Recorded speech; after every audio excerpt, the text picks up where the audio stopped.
Latent Blazarian conflict. Give them to me. 3. You don't want to do this, do you? You mean like? What do you mean? Like this episode, or all of it, or All of it. YouTube? Or yeah. I just want to be a bus driver in Stevenage. I heard they could make £15 an hour. I mean, it's better than what I'm doing at the moment, so I'm not going to turn my nose up at that. What are you doing? You're not doing anything. Absolutely. Just hanging out. Yeah. I suppose I should be privileged that I'm being given any money at all, but I still want more. Yeah, I mean, you are still waiting for the word to go back to work, right? Yeah. Well, it's going to be May now, and I'm still in two minds about it. Really, I mean, I am absolutely fucking fed up of these lockdowns and what have you. But I also don't want to go back to that fucking job. Yeah. Yeah. Well, I don't. Yeah. Ugh.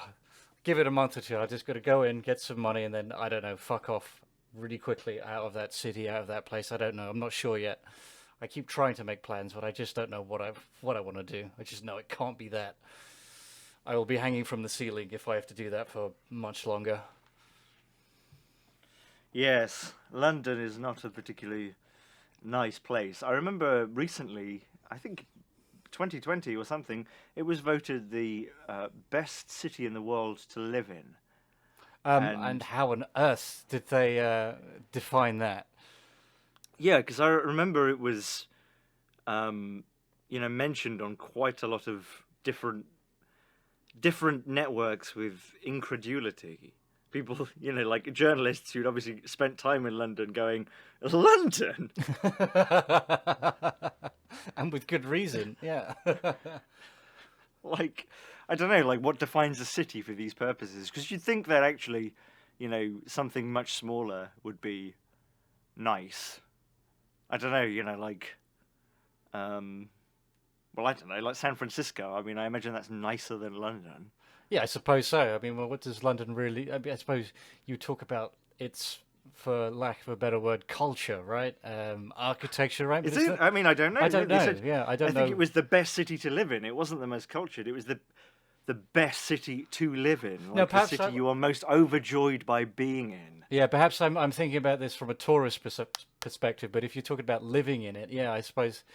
I suppose. But even from a tourist perspective, what is there in London? Yeah, exactly. That was my point. There's not that much. Double-decker buses that are kind of quirky, and then smell of fumes and chip grease. Exactly, and the notoriously beautiful British weather. No, absolutely not. It's kind of wretched from a tourist perspective as well. Maybe that's just me, having lived a fair chunk of my life there. But I would say no. I mean, I guess, I would say that the only way you could possibly say it's a kind of either a nice place to visit or live in is if you are blessed enough to have a lot of wealth behind you, which, alas, our perspective did not kind of afford us that privilege. No, it was... I guess that's the same everywhere, right? I guess so, but... I mean, when I said San Francisco, like, there's definitely... a lot of people there who can't afford to live there. People like living in closets and stuff there, right? I suppose so, but there's more sunshine. Exactly. That's what you think. As a British person, you think of San Francisco and you think, oh, okay, so there'd be a time in my life where, the creases under my eyes aren't filled with rainwater. Yes, yeah. I've always posited that, I wouldn't be quite so miserable if I could look out the window and not see grey misery every single fucking day. And by extension, the people around me as well. It is a miserable place. I would definitely say so. I can only talk about it broad strokes, but yeah, I think there are a lot of people that would agree with me. I know you definitely seem to. Fucking baffling that they would have the fucking gall to try and publish something like that. Really? Yeah, I know. I mean, it will have been done, I guess, on some sort of metric where it's okay, well, best city to live in. Well, that means, okay, we're going to rate it out of 10 for international connections. Okay, and that's 1. We're going to rate it out of 10 for, internal commuting. Well, you've got the underground. Okay, so that means it scores highly. You've got Heathrow, so you've got international connections. What else? And if you do it like that, I imagine London can kind of score highly. But we can't really quantify the sort of calloused misery of London. Yeah, it also sounds very clickbaity. They could have just kind of slapped it together just to be, well, for lack of a better word, inflammatory, really. Well, kind of. You put it out, like and if they came out with like Iran, the greatest place to live. All right. Well, I suppose I didn't really think about that, but it was definitely going to garner attention, regardless of whether people would remotely agree with it or not. I would have said that would probably be the case with most cities, but then I stopped to think like, well, if it was. I mean, if they said Paris was the best city in the world, I don't imagine as many of the locals would be going, no, they're fucking wrong. No, how is Paris the best city in the world to live in? I'm sure there's a bit more imagine pride. a lot of Algerians. Yeah. I mean, they've got big slums in Paris, right? I have no fucking idea. I mean, I guess, I've often thought that, like when we've talked about like how nice Berlin was, but then you think, well, the bit of it I went through was nice, but who knows what I'm not seeing? Where's the underbelly? Yeah, where's the underbelly? Yeah, because there always is one, right? I mean, I don't know. I guess that's my question. Is there always an underbelly? Oh, I would say so. Is there always an Unston? I wouldn't really call that an underbelly, underbelly, really. No, I wouldn't at all. No, not at all. I call that backwards. And what's London's underbelly then? Like places like Hounslow. Yeah, I was going to say Brixton, perhaps. Oh no, I think Brixton's a bit more. I mean, yeah, definitely parts of Brixton, but I think Brixton's, Oh, it's definitely upmarket and very trendy in certain places. But yeah, I mean, I've been there a few times, and I mean, even I'm not kind of comfortable walking down those streets on my own. Ooh, even you in your leather trench coat. Exactly, with my eye patch and my baseball bat. The parrot. Of course, I'm walking on that baseball bat. Yeah. Well, no, I know there's, I agree, but like the reason I said Hounslow, is because there's like nothing, but just heroin repeating... traffic. Well, all it is sort of fairly compact housing, which can range from like a tower block to a semi-detached house with like a very tiny yard. But it's just that forever, and then with a high street which is like a betting shop, a kebab shop, a hairdresser's, and then like a job centre. A job centre, yeah. And then the unique one, the aquarium shop. Or whatever. Right? I mean, it's just endless, and it's all, just grim. Yeah, I suppose so. I mean, Brixton, I suppose, is an exception. That in some respects it has become not gentrified, but there is a lot going on there that's bringing in a lot of kind of tourist foot traffic. That's kind of bringing it up. But also, another reason why you bringing up Brixton is bullshit is because Brixton's like central London compared to Hounslow, and that's what, like, when people talk about stuff like London, and I think like what I'm saying about like maybe our experiences of other cities. It's kind of like, people talk about London and they talk about, I went all the way from Tower Bridge to the other end of London, Covent Garden. And it's like, that's like a 12th of London. Yeah. Of the width of London. I mean, it's just over a mile. It's a metroplex of like, just like 60 miles in every direction of crisscrossing, flyovers and... Yes, it is very ugly for that shit.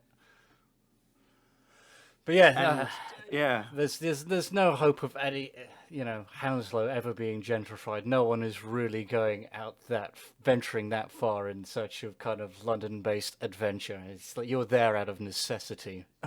no, but what No I'm saying is questions asked. that's really like that. Not Hounslow, but boroughs exactly like Hounslow are like 2/3 of London. Yeah, Like just nothing going on, no reason to ever go there. You live there, and then you commute in, and you live there because you're making you're making 40 grand a year, which sounds good, but actually it's not good. You spend like 20 grand on this shit house that isn't even in London. then probably close to 10 grand on petrol and commuting in general. Yeah. I think we've shat on London every episode so far as well. Have we? I think so. I feel like we've brought it up before. Maybe not really touched it, not really explored it, but I definitely said to London shit. London shit. Yes. I mean, I don't know. We've got some nice fan art from people, and one of the fan arts, we'll do a fan art episode on episode 5 or something, I think. Okay. And one of the fan arts is someone I drew I don't know what I'd call it, a drawing of what it might have looked like, I guess, when I woke up and couldn't remember who I was, and had to sort of remember and think, oh yeah, that's okay.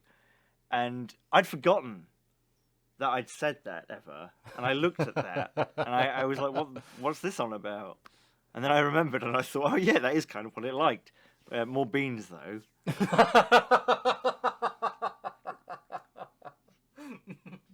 Oh, well, I can't wait to see that. I can only imagine. Yeah, we've got some really good stuff. Yeah. Actually, oh no, let me do that again. Ask me what the fan art's like, Damien. What is the fan art like, George? Yeah, it's good. Yeah, was that good? Is that a good take? Oh, it's perfect. I imagine. Yeah. Please tell me you'll edit in a little slide whistle sound effect after that. I was thinking more a tuba. Okay. Just a couple of. Okay, maybe like. Or just one note on a tuba, just. I was thinking perhaps maybe like a sort of flaccid party whistle, something like that. No one's really giving it. Did you say flaccid party whistle? Yeah, you've got those. What do you call them? Party whistle? I don't know what you call them. I think you just kind of go and they go. But if you don't really. Oh, you mean right? That's not a whistle, though, is it? You mean no, thing that? I don't know the name. Well, what is the? Well, we have to tell people what this is, because I know what you mean, but. I was going to say party poppers. What but does it they're sound like? What? Do I have to do it again?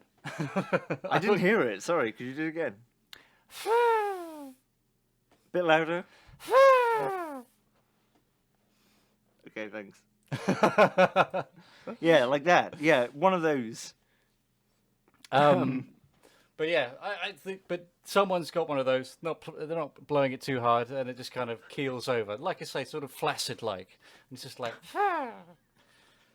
And that's the only take you're getting. All right, I've been generous enough. No, that last one, I understood exactly what you were talking about with that. That was great sound punctuation there. I understood. Okay, cool. Yeah, but I'm not using it, Damien. It's just like half a breath into it. Yeah. Well, yeah. I see. When you said about that, what was it? Flaccid party whistle. We should have called Hosen. Is it Hosen or Hosen or Hosen? Hosen. We should have called it enthusiastic party whistle. Okay. And then it could have been a picture of Larry David, like with 2 thumbs up, like he's doing the Fonz pose. And does he have a smile on his face, or is that kind of classic, just kind of miserly, kind of wet face look? No, he has like a massive smile, like the broadest, most smilerific smiley face that Larry David could ever pull. So Larry David, like you've never seen him before. Okay. Well, but we can save it for. It's no, Larry, no. You've seen him like that. It's when he's tickled by something vaguely evil. Yes, but this is this doesn't come from a place of cynicism. This is pure unadulterated joy. Him, endorsing our dreadful, dreadful he's product. watching his grandchildren play with each other or something. It's it's very wholesome. I see what you're saying. Okay. Sorry, did I stop the conversation there? Oh no! Why were we talking about party whistles? Oh, you were talking about how delightful the fan art is, and you did a wonderful, wonderful take. We were punctuating that. Yeah. So thank you for the fan art so far, and I mentioned that because you started talking about London all the time. I don't think we've talked about it enough. I think there should be the London episode. It should be the London show. Do you have anything else to say about London? No, but I do have something on the topic of fan art I'd like to kind of mention. I suppose it's a shout out to someone that got in touch with me last year. A shout out? Shout out. This guy called Simon. He reached me through a largely inactive Instagram account of mine. He goes by the handle Pen and Ink whatnot. He was a fan of the show and what have you. And I got to talking to him a little bit. He said he did a picture of Swash and Mau Mau, and he kind of published that online, and it was really good. And after a while, he kind of got in touch and said, "Well, would you like the original?" And I said, "Yeah." I'd looked at this guy's work, and he'd been obviously very polite and like flattering, and I was being friendly as well. And I told him that I had the privilege of saying that I didn't have to. I mean, obviously felt obliged to be polite, but I didn't have to lie when I said that his work was good. I didn't have to, which felt good. So when he said that, I graciously accepted. I think he was based in Australia. This thing, and he sends it, and 6 weeks later it does turn up. But what he didn't encounter was the role that my dad would play in this fucking debacle. Oh my god! Okay, I don't know why I didn't see that coming. Yeah. I thought you were going to say customs or no. Well, it turned quarantine. up. It did turn up in a jiffy bag. Right. In a jiffy bag. Yes. Yeah. Other plastic bags that could fit a potato or two in them are available. Yes, of course. And he'd sent it at no small expense either. It was written on the label that he'd spent $25 on this, so I had to kind of be gracious about that as well.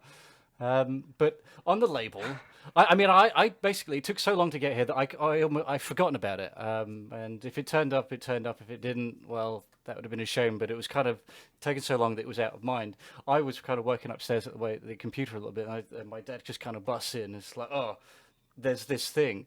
And it's a half-open, my dad has basically just kind of torn halfway through this fucking thing. And said, well, and that's when he realized, because the company that he'd sent this with also inserted like a sort of leaflet as a sort of promotional thing. Advertising other goods and services, and that's what my dad had seen. It's like, I don't remember, I didn't buy this off Amazon, this is not for me. And that's when he decides to actually check the label, and where there's obviously the names and the details of the person that's sending it to you and the guy that had obviously sent it. And I had to explain this to me. Neither one of these names are yours, old man.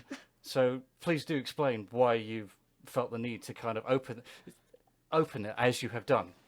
So, and then did you throw one of the stacks of newspapers down on him and bury him alive under it? I wish I took punitive measures. No, I rolled my eyes because I know that it's like talking to a bit of a brick wall when it comes to these situations. He'll just kind of play victim a little bit. So, well, I didn't know. But it's baffling that there's no reason he couldn't read, and two, jiffy bags have like a nicely kind of a fixed kind of seal that you typically open, like any letter really, but he decided to open it like halfway through the bag, unbeknownst what's inside is a piece of paper that had been very deliberately sent to me. Fortunately, for the grace of God, he hadn't actually torn this thing in half, and it had turned up in one piece. However, which was fine, and I could kind of let him off the hook for that since there wasn't actually any damage, and the work was lovely. I was very happy to get it, but unfortunately, though, it was just sent in, as I say, a jiffy bag with nothing to kind of keep it. Well, yeah, firm. So it was all creased up. So what I decided to do. Oh, no, you ironed it. No, I didn't iron it. No, but I did Steamed decide it. I was gonna press it under some books for a few weeks to kind of iron it. Just get it into kind of pristine condition again. But this was at the arse end of the first lockdown. So I figured when I was packing up to go back down to London, to go back to work, I sent this thing, because I had it kind of stashed away in the corner. I thought, well, since I'm not going to be at the desk anymore, I may as well put it here. It'll just be safer that way. So it was on the desk under a few sketchbooks, and I had a box full of odds and ends, put some real weight on it, and all this kind of stuff. And I don't think anything of it until I come back, 2 months later for lockdown number 2. And there's a thing that I always have when I come to visit this house, that my dad loves to move things around. So every time I come, it's just ever so slightly a different house. And this was no exception when I come into the room. Until it's the Addams family's house, right? Eventually, I'm going to go in there and it's going to be like that. It's not far off at this point, really. Because as we have discussed, I think on the show previous, he's not one for throwing anything away. However, that had changed in my absence. I had come back and I'd found that the desk had been, completely jimmied back round again. The computer was still there, but all those books, still the boxes and stuff, they had been moved. And I asked where he had moved everything. The box had gone on the floor, fine. Books, what have you. So there was something underneath. It's like, what did that go? Oh, I don't know about that. But rather than have it in complete contact with the books, I used a couple of leaflets, underneath it and on top, so I wouldn't damage the pencil work and the pen work. So I know what my dad has done. He's seen that and just thought, that's tat. And swept that away and promptly binned it. Yes, so a shouting match naturally ensued, because he's just fucking clueless. And yeah, that's it. And I feel absolutely dreadful about that. I mean, I've spoken to this guy intermittently about it, but I haven't told him about this. And I figured, because I know he'll listen to this, and I figured I will do him the good grace of telling people about his lovely, lovely work and very gracious good nature. I figured it would be the best way to kind of also offer a very, very sincere, heartfelt apology. I know it's not my actions directly, but part of me feels that I should have been able to account for that variable.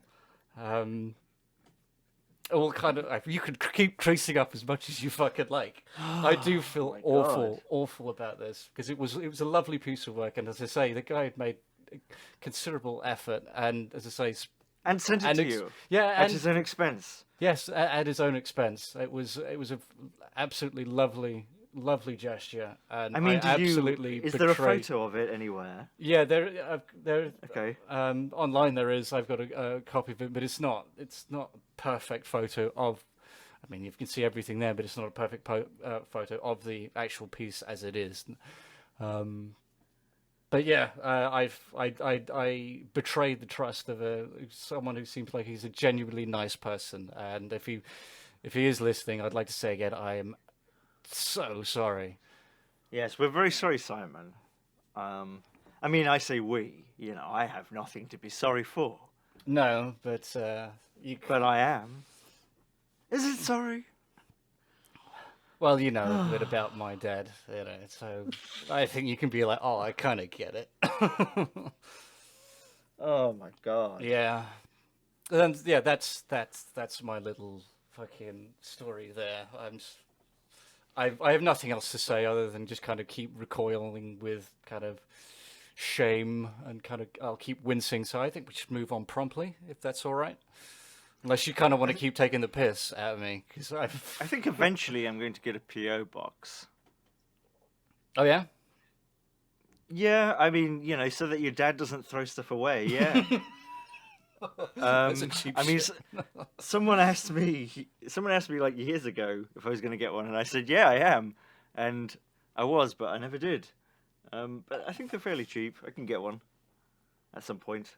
I mean, at some point. At some point, yes. Well, I mean, it could be any day now.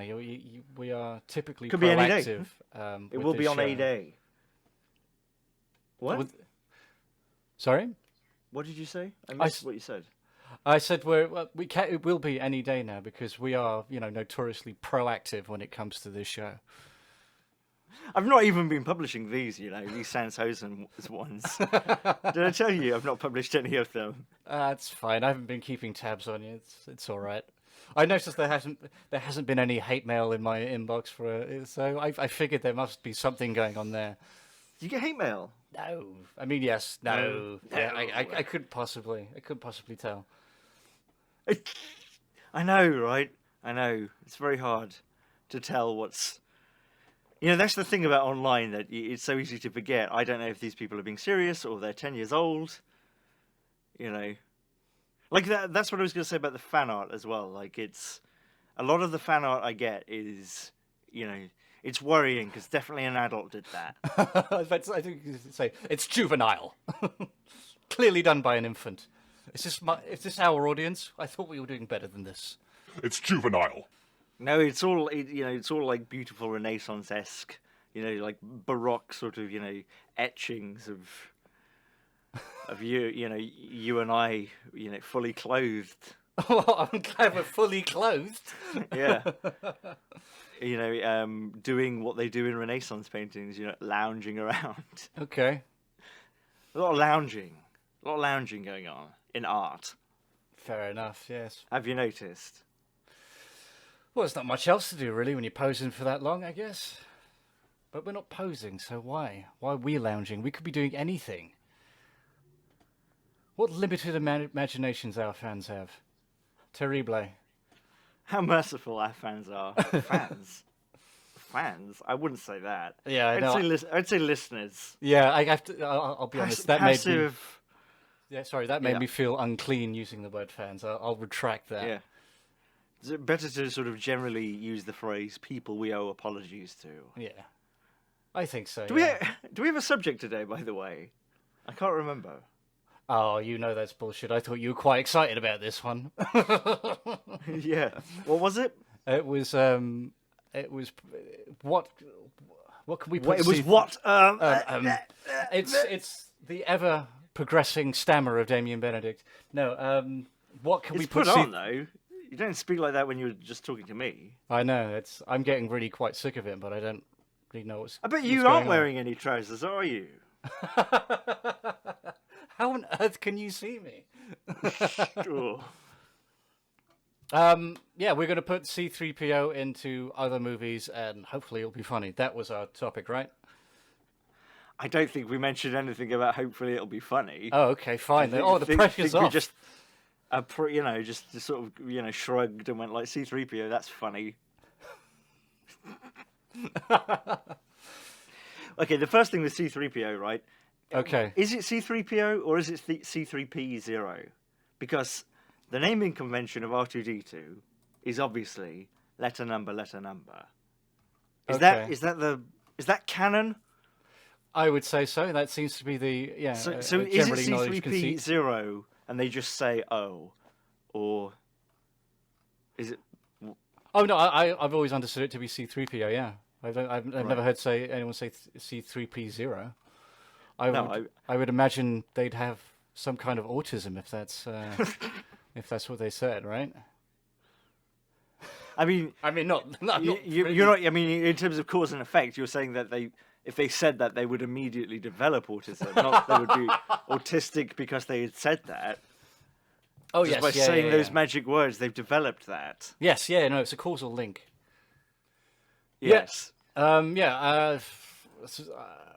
So yeah, I think all these Venn diagrams of of talking about Star Wars generally crossed over with Sonic.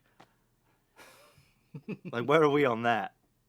On Sonic? Once you've bought one Warhammer figurine, have you ever really, ever left that, brethren? I feel like there must be a blood pooling in my brain because I have no idea where I am anymore. I don't know, I suppose there's still a part of me that's still locked in that Games Workshop. Never really kind of graduated mentally beyond that. Did they lock you in? All bets are off, boys. We're playing through the night. I seem to remember there being quite elitist. We weren't allowed at the table when they were playing, when we would frequent that store. Weren't we? I don't think we were ever... I don't think there was ever a thing, was there? A thing. I seem to remember there was... there was a game going on a couple of visits, and it was quite heated. A lot of people gathering at the table. And they didn't want, people non-players messing with anything just by accident. It was an exquisitely designed table, and everything was in position. No, I remember being kind of shooed away from that, and then thinking, "Ugh, am I doing the right thing here? I'm about to spend 20 quid on like 3 figurines to and then we went home and sniffed some glue." Yes. And never looked back. Well, that was the alternative, because I think we would put money down. Well, the best we can hope to achieve is to kind of progress to that. And that looks fucking grim. And it treated us like shit. So, yeah, let's huff some fucking paint. How do you huff paint? How do you huff it? Do you have to, like, put a bag over your head to do that? I don't know. I think it's something because I've to do been with around aerosol. Paint. I've been very close to paint. It's around me right now. It's on my walls. I'm not. Well, I mean, seriously, if anyone does want some beige paint, get in touch. But I've not ever got high off paint. Like, how do you have to? And like, seriously, do you have to like do something to it? Do you have to like mix it up in front of your face to get the fumes out of it, or what? I don't know. I mean, I think I assumed it was something to do with aerosols and some of the chemicals and that. But yeah, I think I have absolutely no idea. I mean, I can waste some good time here and offer some delightful dead air as I Google it for you if you like. But what would you Google? How do I huff paint? I'm sure there is a wiki how on how to huff paint. Yeah. First, before you do anything, you've got to break into the train tracks, and then you've got to get up to the top of an abandoned train carriage and do it there. I can't imagine anyone doing it in their house. You have to be like outside, like under a bridge or something, right? Yeah, absolutely. I don't imagine. I mean, I never would imagine anybody like shooting up smack like in a bubble bath watching Coronation Street. Like, you're going to be doing it on a brown leather sofa with like sirens outside. Absolutely, nice and fucking dog-eared. Again, what were we saying? Huffing paint. Huffing paint. Yeah, so that does seem to be, the lifestyle. But now maybe we can't, I'm going to make this a project. I'm going to find all the ins and outs. I'll get several diagrams arranged for us. I think we can try and bring it a bit more up market. Maybe it could be an indoor kind of pastime. Activity. Yeah. Yeah. And it doesn't have to be a piss-stained couch in an alleyway. It could just be a regular piss-stained couch in someone's domicile with central heating. Yeah, I've never been anywhere where anyone has done it or anything. I've never talked to anyone who's talked about doing it. I guess it's weird, isn't it? Like, you only would do that if you don't have access to whatever your drug of choice actually is. Yeah. Or unless just like crack, people used to say that only poor inner city black people did it, and that was completely shattered, that misnomer. Maybe the whole paint thing's going to be shattered when Bezos comes out and he's like, yeah, I got through the fucking mid-2000s by huffing paint. Perhaps, yeah. I would say, yeah. My first thought is that it's like something that kids do, right? I mean, I think we started by saying, well, Actual children, like didn't we 7-year-olds. like fucking like sniff glue? It's like, well, I'm pretty sure we were. I don't think we sniffed glue. No, I'm pretty sure we had access to I mean, I've alcohol smelt pretty glue, easily. But I've at never that been point. like. I've Exactly. never thought to do that, you know. Yeah, well, it never kind of appealed, but I'm pretty sure that we No. had access to booze pretty early on. It's like, well, we'll just do that instead. Not that we Yeah. actually kind of really gave it any thought, but I can envision a scenario where where kids are like, well, there's no way we can get shit-faced tonight, so why don't we just try this and do our best? I'm pretty sure that, I mean, that was exactly, the reason that we got our hands on things like fucking Kratom and what was it, Salvia and stuff from those online head shops, because we just didn't know where to get weed from at that Yeah. point. And it was always crap. Yes, absolutely. And I'm sure that, huffing paint and stuff isn't that much fun, really. I mean, I hope not. I guess I wouldn't want to be missing out on anything. Yeah, there won't be another episode next month because I'll have fucking tarmacked my lungs in the name of science. But yeah, I mean, you're right. You know, if you're desperate to, get high, I mean, make yourself a Malcolm X tea. Like that's legal. That's perfectly legal, and does have an effect. Yeah, you said you tried that. Yeah. How did that work out? Clearly successful if you're recommending it. Yeah, it was Just roughly how much nutmeg did you have to use to do that? a lot. I don't like nutmeg now. I can imagine, yeah. Is it? It's like, go on. What were we gonna say? Was it like a mugful? Did you have to kind of make it like a silt, like that fucking Kratom shite? Yes, it pretty much was that, and I probably never really got. I mean, I seem to remember it was much better to have like 2 fairly watery cups rather than 1 cup of it really thick. Mm-hmm. And yeah, I seem to remember like you'd have to use. The idea would you'd have to use 2 or 3 nutmegs. Right. Okay. So imagine that. Oh, see, what I was thinking was the ground stuff. You have to use the ground stuff or grind it. I think actually the ground stuff doesn't work as well because it loses that effect if it's ground and sort of has been exposed to air. Yeah. I think I don't know, but yeah, it was like being sort of high on weed. I don't think Yeah. I'll be trying that. It sounds fucking vile. I still have Yeah. memories of that Kratom shit, and No, I mean, I have you- a you- gag you reflex don't- that kind of comes to Yeah. mind. Don't seek it out or anything. Just if you're in prison, you don't want to make vodka in the toilet. And you can't get Then, a hold of any fucking aerosolized paint. Yeah, no, I definitely would say that Malcolm X tea. I would go for that rather than aerosolized paint. Just because what's the worst that's going to happen? You're going to have a tummy ache. You're not going to give yourself brain damage. I don't know. I suppose so. Yeah. I mean, I remember the kind of the stuff at school that they used to kind of use to scare us. With I think it was to do with either sniffing glue or paint, right? It's just like, well, there were stories of these kids that that they had ingested the wrong chemical, and then what happened was their lungs immediately filled up with water, and they just suffocated right there within minutes.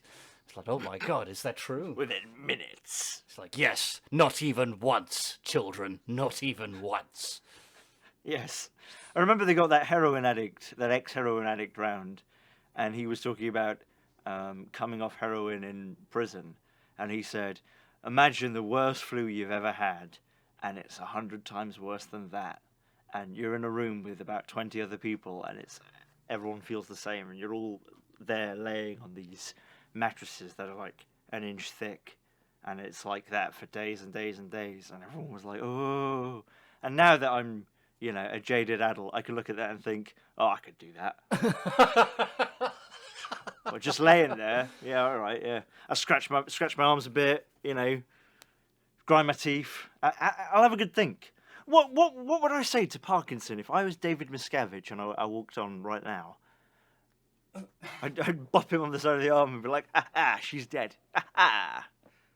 I have quantum leapt into David Miscavige, and I am up to mischief. I grow a very conspicuous moustache and will twirl it relentlessly. People do not accept this image, but then again, I know by the end of the episode, I'll be back to my regular self, and he'll have to mop up all this shit.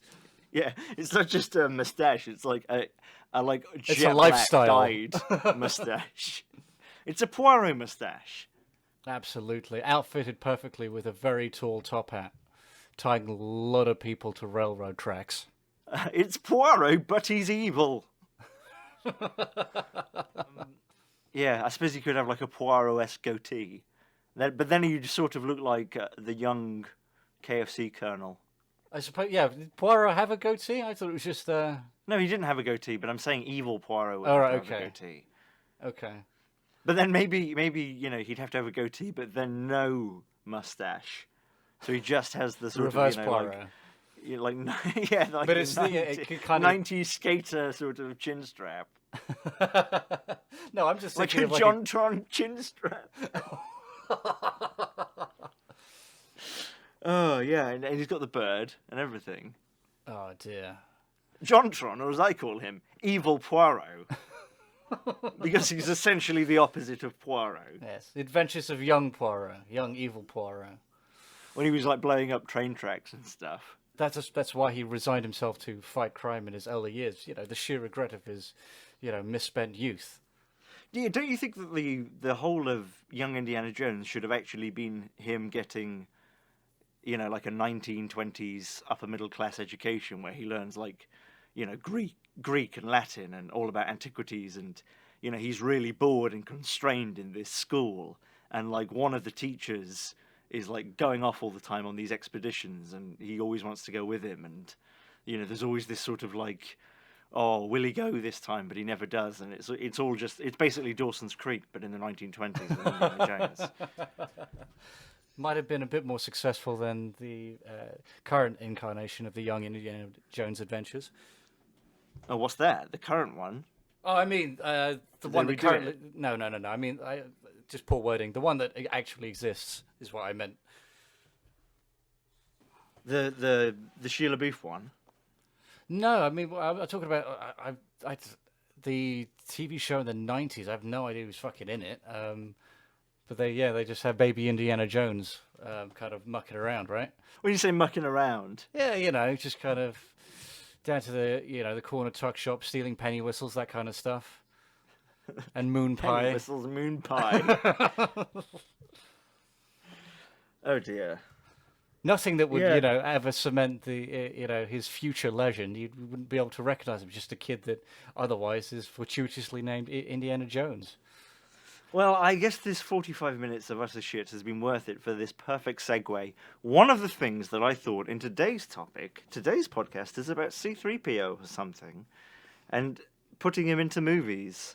And I thought it would be great if you could have C-3PO as Indiana Jones running from that boulder. This is like, when we talked last week and you brought it up, this is the first thing that popped into your head, isn't it? Because you were suddenly really, really excited and you couldn't tell me. Just love the idea, because he can't run, but he can obviously try to run. Like the sort of, I guess the mechanics are there. It's just there's such a limitation on the freedom of movement. There's all these Star Wars games of you can race pods and you can have lightsaber battles or be in X-wing dogfights and stuff like that, but the scariest thing in the Star Wars universe is to be C-3PO trundling across a battlefield. I don't know, does everyone just think he's like a battlefield medic and they just both sides just don't shoot at him? It's just a sort of unspoken agreement, because he's always in the worst danger. I mean, because he's just got no flexibility. If you have to jump into a crater or something. I just like to think of C-3PO in Stalingrad, all these Germans and Russians huddling around corners and jumping through windows and shooting at each other. And C-3PO just has to lumber behind, constantly lagging behind, desperately trying to keep up. Like, okay, we've got to fucking crawl now, C-3PO, and like that's a minefield, so just be careful. And he can't raise his arms or anything. Just like, who designed him like that? It's so cruel. It is indeed. I can see him now in Saving Private Ryan, when they're storming the beaches of Normandy. Like, he can't kneel. He can't kneel or anything. Can he even sit down? Or is it like he can sit down but he can't stand up? I think that could happen, but I think he requires assistance because he has those like spokes you see from like his arm to his sides, right? And I imagine it's probably the same with his legs as well, right? So I imagine once they're kind of locked in, he sits down, they easily get caught on something, right? And I think, sure, yeah. There's a lot of C-3PO that looks like, the gym teacher would have to say, could you remove that? Yeah, like all the you're right, all the sort of, I guess, it's sort of like pneumatic pistons on the exterior of his arms. They'd get caught on stuff. Yeah, what do you call those like bug shields you get in houses that just have like stringy things hanging at a doorway? Do you know what I'm talking about? Like string doors. They have a certain like some kind of name, kind of bug something. I'll just call them bug shields at that point. I'd love to see that in Star Wars because at any point that he has to affect egress, he's absolutely fucking screwed. He's tangled it up in that shit for fucking days. And he's there just kind of braying for help, and then you've just got R2-D2 kind of mincing around his feet and circling around, just zapping him with his little prod, taking the absolute ever-loving piss out of him. And there's nothing he can fucking do, and R2's having a whale of a fucking time, just fucking creasing himself. Yeah, it's Harold and Lou. Harold is on his back and he can't get up, and Lou thinks it's the funniest thing ever. And then Madge, i.e. Princess Leia, comes in and sorts them both out. You two, at! Stop fucking about! Well, she doesn't say that. It's on at 5:30 before The Simpsons. That's why I'm watching it. But I always wished. There was always rumour of that episode where she fucking lost it. When Madge goes mental and smacks both of their heads together like John Mahoney smacking Niles and Fraser's head together. Absolutely. Yeah. The one with the nail bat. Yeah, the extra violent episode. The Halloween episode with all the blood. But unlike, traditional kind of Halloween episodes, this was considered canon. I mean, obviously they went off the rails for the purposes of Halloween and what have you. But, next week when you tuned in, they were having to deal with the consequences. That was that episode. I'm a vampire living in Seattle with a talk show, I think. Fraser's back. Everyone, did you hear about that? Fraser's back. I had heard about that. Yeah? Yeah, I don't know. When's that fucking slated to actually be back? I just heard I don't know, but I'm going to do like a 40-minute recap episode every week on it. I'm going to spend at least twice as long as the episode is. Okay. And I'm going to get a panel of people as well, like who clearly aren't interested but want to be on YouTube. Oh, okay. Easy money. Yeah. They'll do it for free. Will they be other YouTubers or just like some people off the street? Some people that are real. Oh, you like that, didn't you? I suppose, yeah. Fair, absolutely fair fucking point. I watched a documentary last night about fame, and the whole idea of it was to buy bots on places like Instagram and just make three nobodies famous. And they worked it. They got one woman to become an influencer and start getting free shit non-stop. By just sort of, creating this base of bots that you made her look popular and then sort of got her to be able to actually do things that, probably did get her some real followers. Oof. Yeah. That sounds absolutely fucking vile. Yeah, it was interesting. Yeah, absolutely. You said there were were there other kind of stories like that? Was that just the only kind of notable one? It was the only notable one. It didn't really have a very factory end. Because they're all it still sort of- alive. Yeah, no, it sort of ended by saying, and then the coronavirus fucked it up. Oh no, really? Sort of. Diddums. Yeah. Yeah, I mean, they concentrated on 2 people, and basically one of them was like, yeah, I want to be famous, but I don't want to do it with bots. But I'm even not though remarkable enough in any way. Yeah. So I'm going to have to do it with bots. That was a given. And then another guy was sort of like, oh, actually, I don't want this, and sort of disengaged from it. Anyway, so does it sound that interesting now I'm saying all of this out loud? C-3PO, that's what we were talking about. Indeed we were. So yeah, C-3PO being crushed running... slowly under a boulder. Now, obviously, when they do the big reveal, right? No, I think what it is, right, is it's a boulder, but R2-D2 is, has a force grip, not a force grip, but a technological telekinesis thing, right, there, okay, going with it, where he's sort of running behind the boulder, like slowing it down, so the boulder's going really slowly, like it's going at like 3 miles an hour, but so C-3PO is just ahead. Sorry, man. Can you say that again? I didn't. Yeah, it's again dogs. Oh yeah, no catch problem. that. So I see it as R2-D2 has like a a magic prong, Yeah. sort of like right next to this boulder, and with his powers pulling at this boulder, he's sort of managing to slow it down a bit. So it's going at like 3 miles an hour down this slope. It's going like ridiculously slowly. But it's still gaining on him, C-3PO is right? just sort of keeping up, and you can start to hear him. Like he's a robot; he shouldn't be able to pant, but he is starting to pant, and he is starting to look worried. Like at first he was like constantly sort of looking behind him, but now he's just like looking straight ahead. Like you can tell, like every fucking nano ohm in C-3PO's body is just fully dedicated to survival at this point.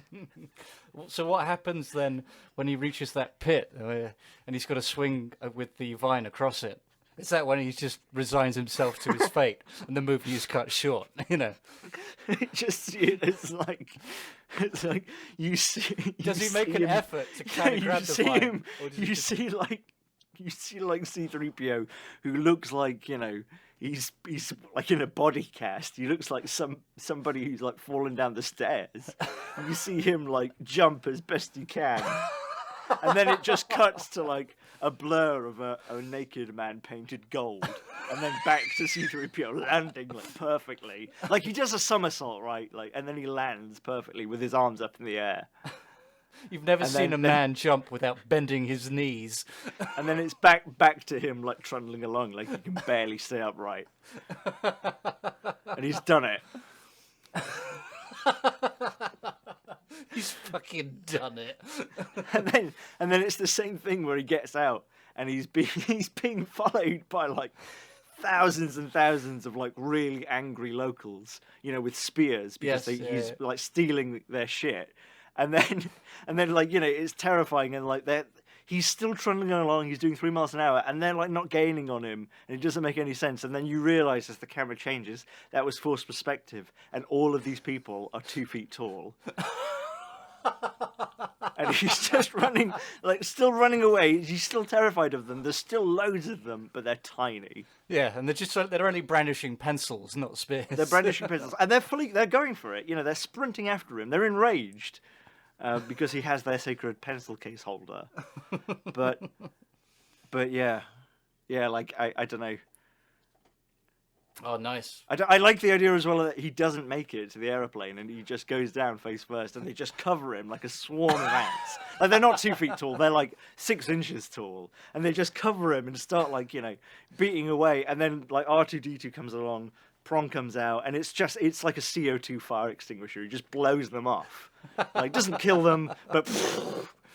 And then just like, to R2-D2, they're nothing. Just... Nice. I wanted to see that, the seaplane sees that he goes down, and they just properly fuck off. And you've just got this aerial shot of them looking down, and you just had this undulating mass of like the pygmy locals just growing and growing, just carrying off gold limbs left, right, and centre. down this hole that looks like, an anthill hole. And that's it. It's never seen again. Title crawl. The rest of the movie is R2-D2 working his way. Working his grief. Well, it's like working his way down this sort of, anthill labyrinth. Just, with, it's R2-D2 with the flamethrower. It's a war film, and it's horrendous. It's like the war film we never got about how horrendous it must have been to be like an American commando in Vietnam going down all those holes, like with a torch and a handgun. It's that for like 4 hours. Directed by Oliver Stone. Why they thought to touch the IP of Indiana Jones mystified critics across the board. Yes, for only the first 3 minutes of this 4-hour, sort of incredibly incredibly emotional war film. Like most of it is a close up of R2-D2's head. Like, it's so claustrophobic, as he's like just digging his way through, just with this tiny little torch, and yeah, a nice tight close up of his face. You see the action face reflected in the for lack of a better word, you see the action reflected in that lens there, and all lens, you see, all the machine gun fire, and is the world running red with the fruits of his vicious slaughter. Yeah, like there's a bit where he's going along, and you can hear these voices, these voices in this language we know is incredibly exotic. It's Star Wars. It's French. It's French. Yeah, and there's a bit where he stops, and you can hear these voices. You can hear these voices getting louder, but all you see is this lens, and then you hear these voices, and like you suddenly realize that these voices are now addressed at R2-D2, and like you can just about, like, R2-D2 is perfectly still, like he's been like shuffling along, but he's now perfectly still, and you can tell he's looking at where these voices are coming from, and these voices are at R2-D2, and even though we don't know what they're saying, you can pretty much tell that they're asking him who he is, or if that person over there is, what's the password or whatever. And then there's just a pause, and then you just hear the gunfire and see the flashes reflected in his lens. And then the shuffling just starts again. And this goes on and is repeated over and over and over. And there's no contest. He's a robot. He's just... gets boring. Yes. Yeah. You just hear him shout, "Halt!" Cuts to black, and it cuts back. Exactly the same shot. He's just same covered, shot. We covered have to in record blood. 10 minutes and just repeat it. And all you see is like the jigsaw retract back into his belly. But it's a different weapon every time. It goes from like machine guns to like bazookas to, all sorts. All sorts of things. Your circular saws. Absolutely. Acid. Acid. Yeah. Yeah. What else? Well, what could he bludgeon someone with, I suppose? Like a lightsaber that he doesn't turn on. He just uses like the back end of it. Like he pistol whips someone with a lightsaber. Right. Why didn't we ever get that? I want to see that. Obi-Wan pistol whipping the stormtrooper. Doesn't want to kill him. Doesn't need to kill him. Just knocks him out with it. Yeah, you've got. If you look carefully at the hilt of the lightsaber, there's also a tiny handle, like it's a police baton, and that's what R2 has acquired, and it's nothing but excessive force with that motherfucker. If you look closely, you can see bits of skull fragments. Yeah, I mean it's. Yeah, I mean, he's got the little electric cattle prod as well. Naturally, yes. I mean, he can definitely pump gas out there. He just starts using thermobaric weapons. He just starts like pushing stuff down there, ignites it so quickly that the iron filings that he's filled the air in just ignite, and people get exploded. Yeah. And what does he do with the bodies afterwards? Is he? They're irrelevant to him. He's just crawling through them. They're just turning to, mush underneath his. I mean, they're tiny, aren't they, compared to him? So he's just like, walking. I mean, I imagine he's crawling. So we're still on the pygmies. The way I'd seen it is at this point he's been This going across the globe at this point. No. What do you mean? Sorry. What do you mean? He's going across the globe like he's Godzilla. No, I mean that he's just kind of graduated beyond the original situation. And oh yeah, no, I wasn't going to go anywhere funny with it. Oh, okay. Well, I saw it more of he's like working his way down through he's working his way through this tunnel, which is like, 8 inches in diameter. So he's like essentially having to make his own tunnel, right, as he goes, and he's like laying down, propelled by, his back, his bottom wheels or whatever, essentially his legs. Oh, now I see him with like a boat propeller coming out the back. Easily something that he could use to back up into something and instantly fucking vaporize them. Yes. Yeah, and I see it as as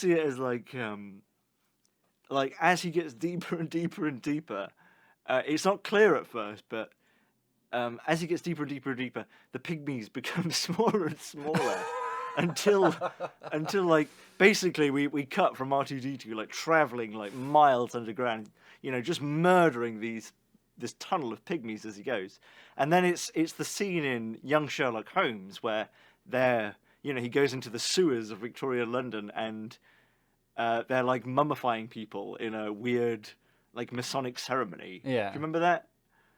And they're just doing that with C-3PO. They're mummifying him, and we don't realize until R2-D2 is there, but like R2-D2 to them is like 20 stories tall by the time he gets down there.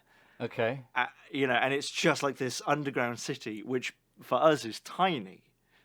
So these people are what, like, like an inch tall at this point. And, it begins. Because R2-D2's pissed off because they've taken his boyfriend. So, all right, okay, so they're mummifying him. Have we established that C-3PO is out of commission at this point? Is he dead? Or is he going, oh dear, oh dear? Or is he essentially being buried alive at this point? Is this a vengeance thing or a rescue mission? Yeah, I guess, and I think it's a vengeance thing, isn't it? Because C-3PO was trying to make off with the pencil case. Sorry, so he's definitely dead then. Is there? Is he okay? Right. So yeah, hence R2-D2's rage. So we're essentially halfway down to the center of the Earth. Right. Yeah. Right. And we've come across. That's why everyone's small. the lost city of pygmies. Yes. And by city I mean it's like a hollowed out city. They've got like a sky. I mean, not a sky, so it is actually like blue and has clouds in it. But it's 100 meters high. Right. Okay. And you've got like pygmy skyscrapers and stuff. They've been but a pygmy skyscraper's only only going to be like 10 feet tall or something. No, I understand. Okay, and they've cultivated enough kind of like flora and fauna there that they actually it's a kind of self-contained sort of atmosphere in there. Is that what you're saying with the kind of sky thing, right? Sure. Yes. Yeah. Well, why? Are you going to bring that into it? What? And then like R2-D2 blocks out their sun.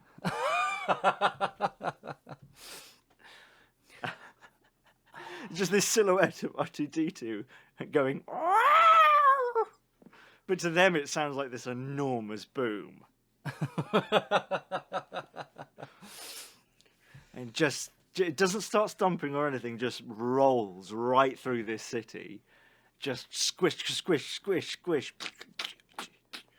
Oh yeah, and then we get lots of glorious close-ups of those caterpillar tracks under his kind of like feet, I suppose, and all you see are the pygmy population just being dragged in like like it's almost like a conveyor belt, just one after the other. This indiscriminate, fleshy mess just pouring out the back of him. I mean, when you say pouring out, is it like Luke could come down and be like, "Oh God, I wish I'd sprung for the mud guards on him." Because he's just like going everywhere. We look back at C-3PO as C-3PO is like screwing his arms back on, and C-3PO is just getting covered in this muck.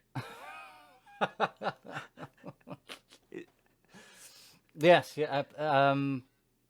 Yeah, so, okay. And C-3PO starts to put himself back together and then starts to, pull the helicopters out of the sky as R2-D2 is doing this. Because they've also, as they've got smaller, they've also, become technologically more progressed. It started off as, sort of primitive people with,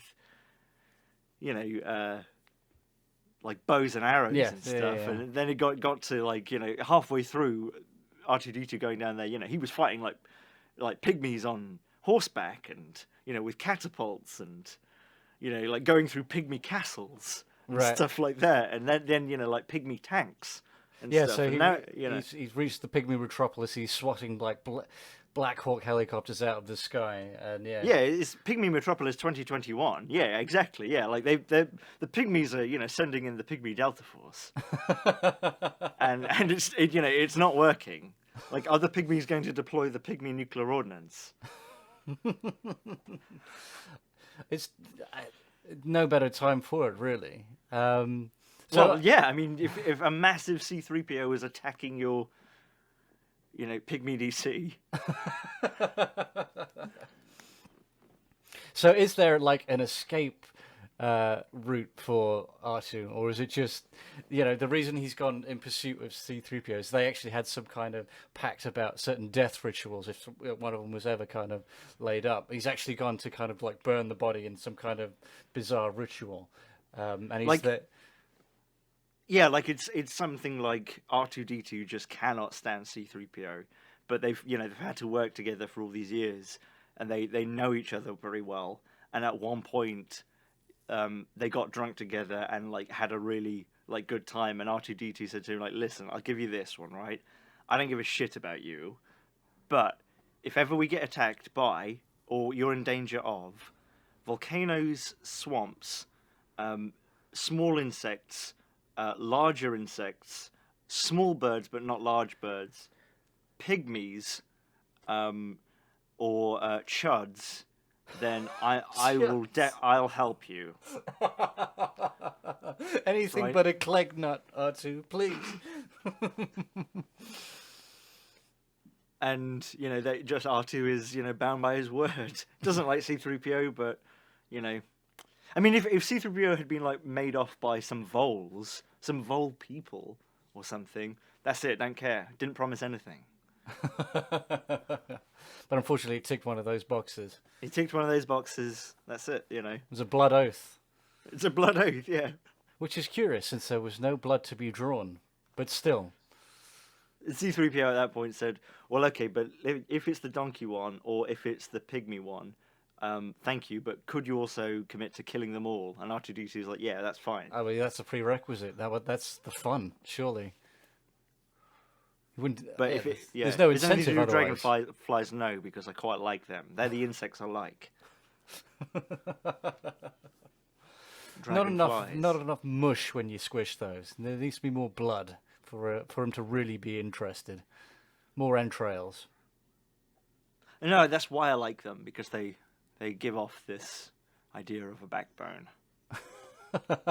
Oh, you're just speaking personally now. Is this an insight into your life?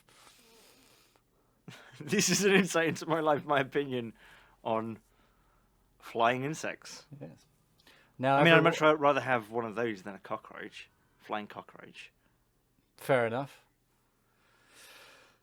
Who decided they should fly? I'm kind of shocked that when you told me about that stuff. I've only really Damien, out there are flying cockroaches, there are paedophiles, there are Neapolitan ice creams where the chocolate was never included. Oh my good God. Now, I mean, I've never seen flying cockroaches. They don't look like they can manage it, but the way you described it sounds absolutely fucking terrifying. I thought you had seen them. No.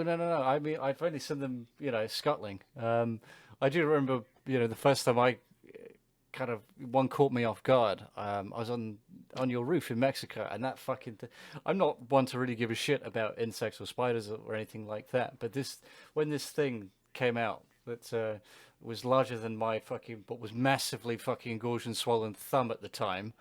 When it came out of what? The cereal box?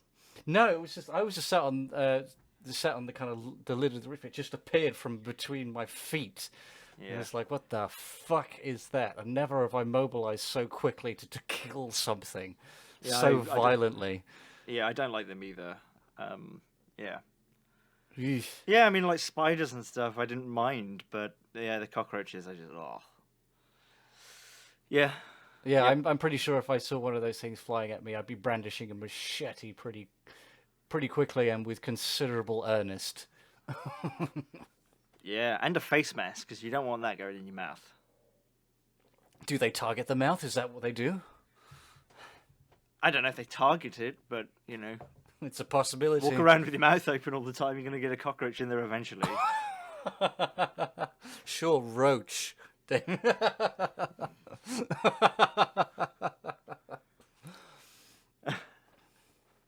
So we've got C-3PO and R2-D2, destroying this city. Okay. I love the idea of it being like, even billing it like it's going to be like a sort of, Star Wars Disney-esque take on something like Godzilla versus Mothra. But they're not versus at all. It's a delightful team-up. It's what we've always wanted to see. Yeah, it's a team-up, yeah. It cements their friendship, is murdering all these pygmies. It's 200% more carnage this way. Easily what people want to see.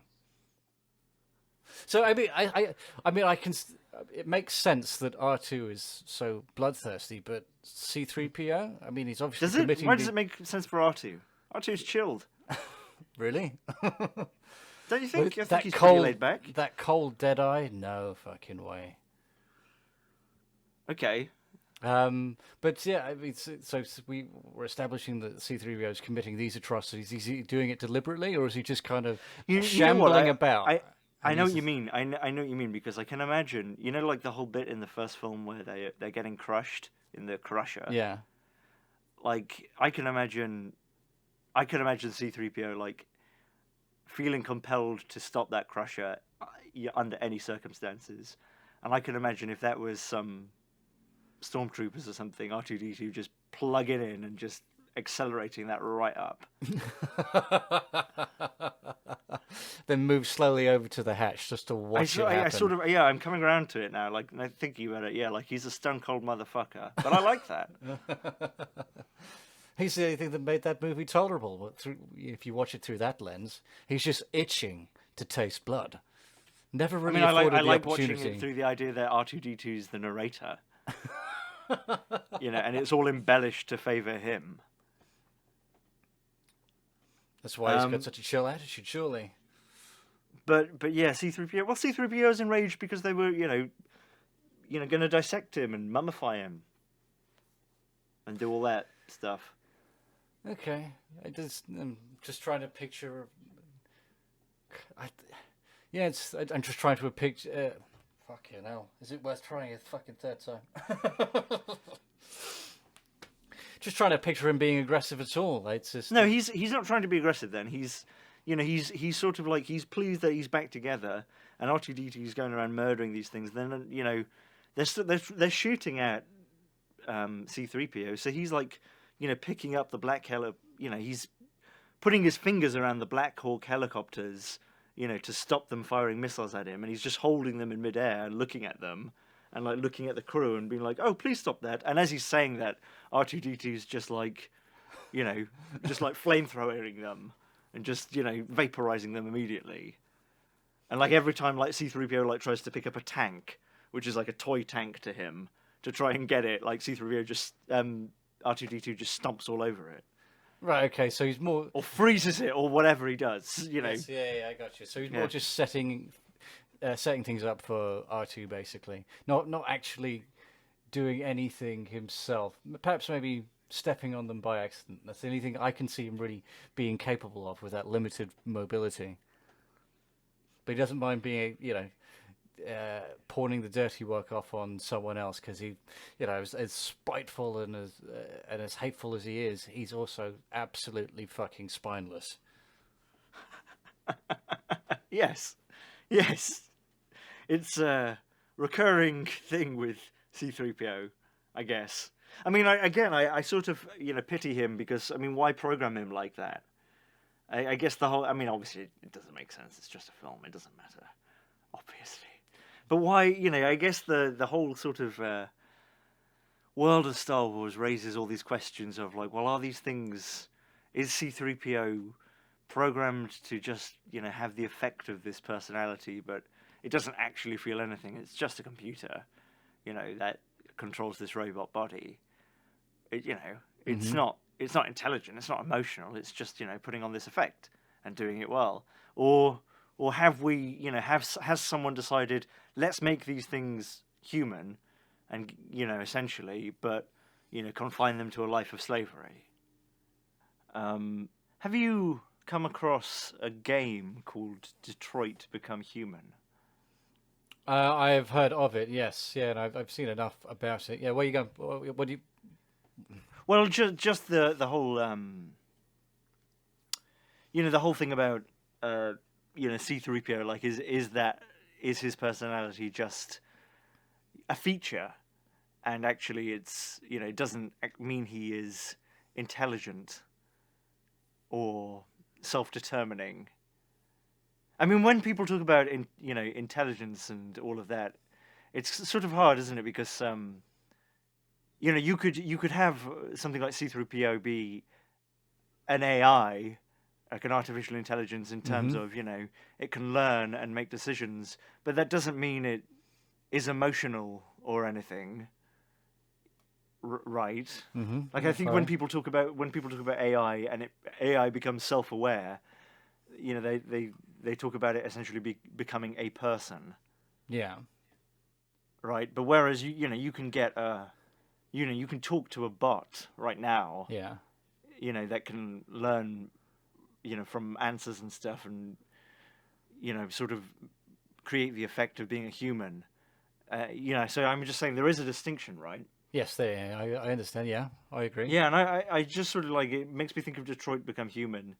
Like the idea of these robots like being made exactly to be human beings, like look exactly like human beings, but and feel apparently as well, but they're there to like sweep floors.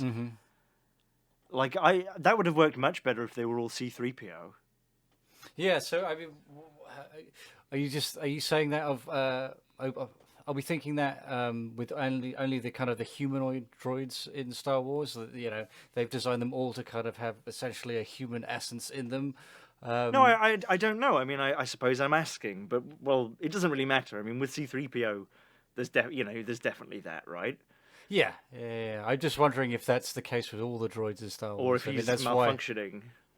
Or something. I think you see enough personality in a lot of that stuff. I mean, yeah. Do you think that little like remote control car on the Death Star that goes meh, meh, meh, meh, meh, meh, and it always makes me think of Sweep from Sooty and Sweep. And it's why like has no one kicked it yet? It's just a black box. The fucking and it looks like some piece of crap you would buy from the shopping channel called something like the portable shoe buffer. Like, does that have a personality? Is that, does that have like feelings and opinions? Oh, it's not worth thinking about, really, because if that is the case, and each one of these things is essentially designed with something to rival a human consciousness in it. I just look at things like R2-D2 and I think, that there's a essentially a person in there, and it's just it makes me think of I have no mouth but I must scream. There's nothing to kind of articulate anything inside him at all. It's just, other than that little cattle prod thing, it's just essentially being trapped inside of essentially trapped inside of a shell, basically. And that's, I suppose, with C-3PO, it's kind of humanoid. There's enough to kind of articulate, and you'd be fine. But the idea of that creeps me out. Yeah, and I guess as well, with stuff like that, like, I think probably, I don't know how much personality, but certainly, an enormous amount of what we do as humans, and social structures and things like that, they surely due to our hormones.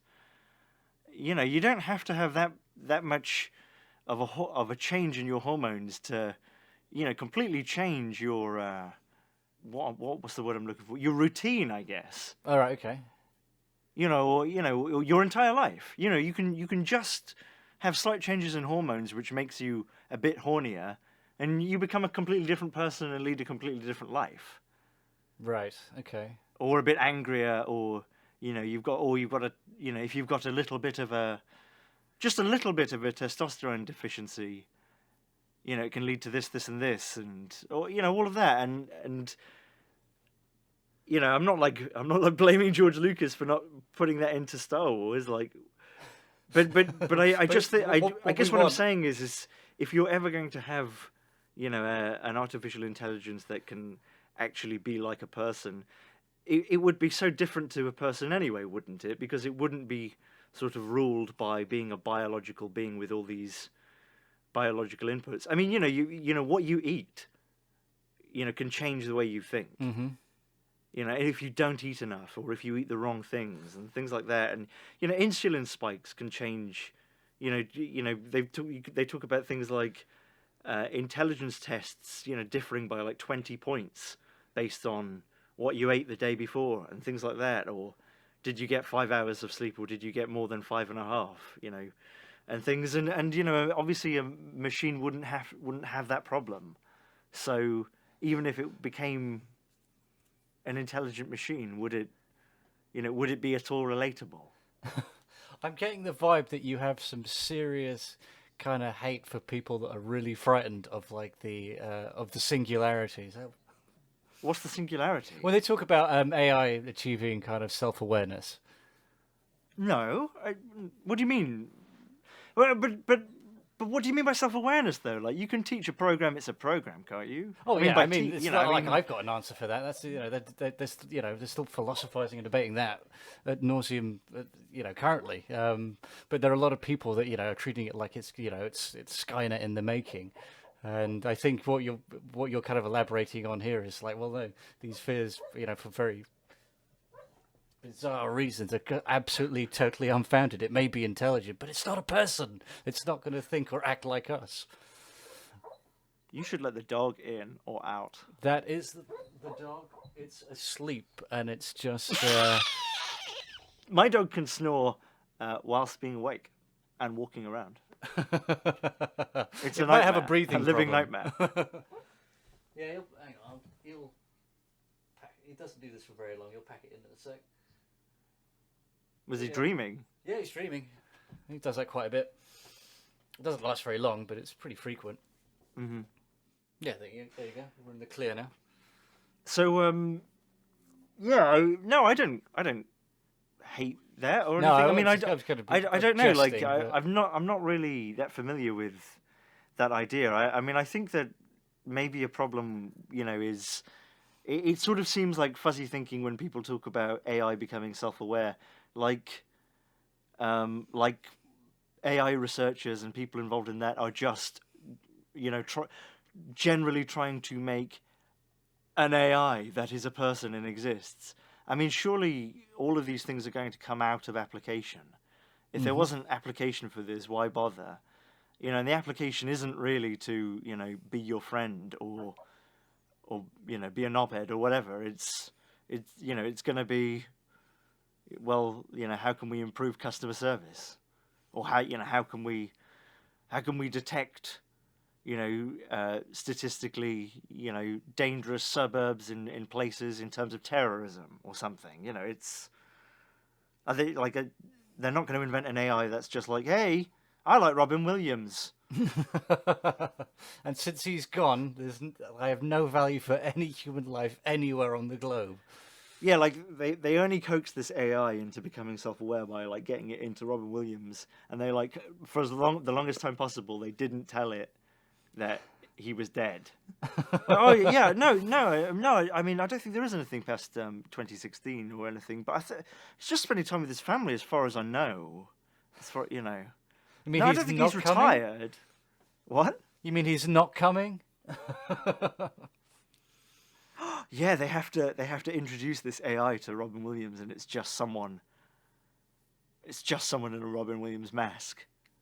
Oh, what they do is they perish that rubber mask that they have. Was it Bicentennial Man? Yes. And it's C-3PO. Because no one's seen it, so they just get C-3PO, assuming that's it. But I don't know. What do you think about the singularity thing then? If you have come across that, I mean, tell me more about that. Oh no! All I can tell you is exactly that. It's just people have this kind of ridiculous, this unfounded kind of terror that when a kind of self-aware kind of AI emerges, then that's it's going to kind of spell the end of the human race. And they talk about it like it's a doomsday clock almost. Right. But as far as I'm, why? Just because, Well, I think that people, take what they see on TV like way, to heart far too fucking much. I don't think these people. I haven't seen these people. It's just what the kind of shit that kind of I read. I don't imagine these people are, very bright. I mean, I guess I go back to the self-aware thing, like self-aware as in I am. I mean, what's the difference between? Well, I suppose there is a difference, isn't there, between the computer coming to that determination itself. But does that just because it's self-aware, does that mean it starts to have opinions and motives and things? Well, yeah, it's a very. I have absolutely no idea. But what you were talking about earlier is that our kind of consciousness evolved kind of much later on, as a sort of late stage product of a lot of biological kind of needs and urges, and without that as a sort of driving force, then it's not going to have a self-preservation. Exactly. Factor, really. And since what you were saying is, I think, very true, a lot of what kind of drives us to do anything is essentially self-preservation or, reproduction or what have you. And kind of without that, who's to say what, if anything would actually any behavior would really emerge? Yeah. I mean, I just wonder, if you could make a machine that, wasn't sort of self-aware. It wasn't self-aware. It was just a machine, just a computer, but you put so many algorithms in it, and make it able to learn in a way that it can apply its knowledge, in a way that you've set up that and refined to the point where it is as sophisticated as a human. I mean, but it's never self-aware. It's just a machine, and you can tell it it's a machine, but okay. But then, does it really understand that, or is that just something? I mean, I guess what I'm saying is what's the difference when you get to that? Between, just someone who's never really thought about their own existence and a very sophisticated computer that doesn't know that it's a computer. I have absolutely no fucking idea, really. And I think, doesn't know. Yeah, I mean. I suppose that is a kind of interesting question. Of what people, when they talk about like defining self-awareness, it's kind of like by very human kind of standards, if that makes any sense. And it's like, well, how would you really kind of necessarily identify it? Was it because it would reach out to you and say hi there? I mean, how would you know if it was really kind of switching on, if that makes any sense? Yeah, exactly. Like animals are self-aware, but are they not as self-aware as us? I guess as well. It sort of leads me to that as well. Like if it ever did, become self-aware in the way people sort of think, like wouldn't it be more like an animal in terms of it just wouldn't really be able to communicate with us in a way that was the same as us talking. It would be like communicating with a dog, where you could sort of communicate a bit, but not in a way where we actually understand each other properly. I imagine, yeah, that's absolutely what the case will be for a long, long fucking time. I imagine, something like, go back to, I think it could emerge and people just, relevant people just won't fucking realize for a long, long fucking time. There's how it will act, they all kind of communicate it with it will be kind of so nebulous. It was almost defies ours, really. Doesn't really matter. Yeah. Yes. So anyway, Yes. Detroit Become Human. Have you played it? No, I watched. I thought it would be funny if it was all C-3POs bumbling about, like hitting people with their super strength and stuff. Yeah, So C-3PO becomes self-aware when he finds himself in that graveyard of C-3POs, just surrounded by his dismembered brethren, and it's that finally cements some kind of survival instinct in him, and that's when the rampage begins. Well, yeah. What if it's the opposite? He just looks around and it's like, oh, I don't mind. Yeah, I'm not alive. I don't have an opinion on it. Yeah, he becomes a rebel, and it's instantly like Rambo. Like he's wearing like combat trousers and a red bandana. It's very shiny still though. C-3PO. Absolutely fucking disgusting. C-3PO.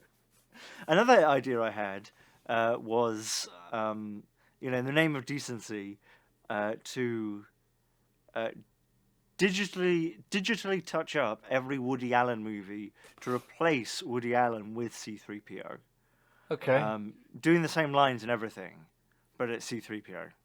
Okay. So when you say doing the same lines, is it the same audio track, or do we get Anthony Daniels to do the job lot?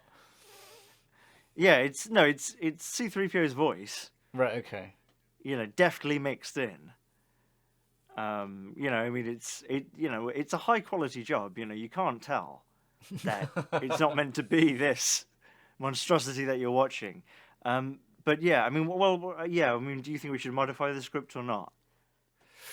What was the last Woody Allen movie I fucking saw? That's I think it's probably that thing that we watched at Nick's house that time. I think it was With Larry David. Yeah, Whatever Works. I think it was called. Profoundly What? Creepy movie. So I was going to say we could have C-3PO as Woody Allen, and then in Woody Allen's movies where he's in it, and then change the love interest from a girl to Larry David, and then it's like a much more sort of palatable sort of Waldorf and Statler romance. Right. Okay. I mean, I have nothing else apart from that. Just I thought it was funny, if to imagine him. Maybe it would be me directing Anthony Daniels in front of a green screen. So, and like I imagine it's one of those things. You get paid $1 million to do the job lot. So, the quicker you do it, the more of that you keep. I do like the choice of C-3PO to kind of sub out Woody Allen, because I don't know if people talk about it a lot, but C-3PO does kind of have a bit of a sort of bad touch look to him, really, and I think that's a good kind of sub for Woody Allen. I think. Why do you think he has a bad touch look to him? Is it the eyes or what? Yeah, something to do with the very kind of milky demeanor. It's almost Right. like it's Not just the deliberately. eyes, then. It's something that's kind of deliberately affected to kind of disarm people. You know, because like I was going to say Woody Harrelson. Woody Allen is got a very kind of shambling and C-3PO plays Woody Harrelson in Kingpin. natural born killers. He can't use a bowling ball because he's got big silvery gold hands. They don't fit into the holes. He has to throw it down the alley like a little boy. Are you talking about with one of those rails, or what kids No, normally you like do, physically which is where they just shamble cruise. up to the lane, Yes. legs akimbo, and slowly toss the ball from behind them, Like a potty squat, yeah. Yeah. I mean, I'd like to see that. Yeah. Have we established that C-3PO can actually get his legs that far apart?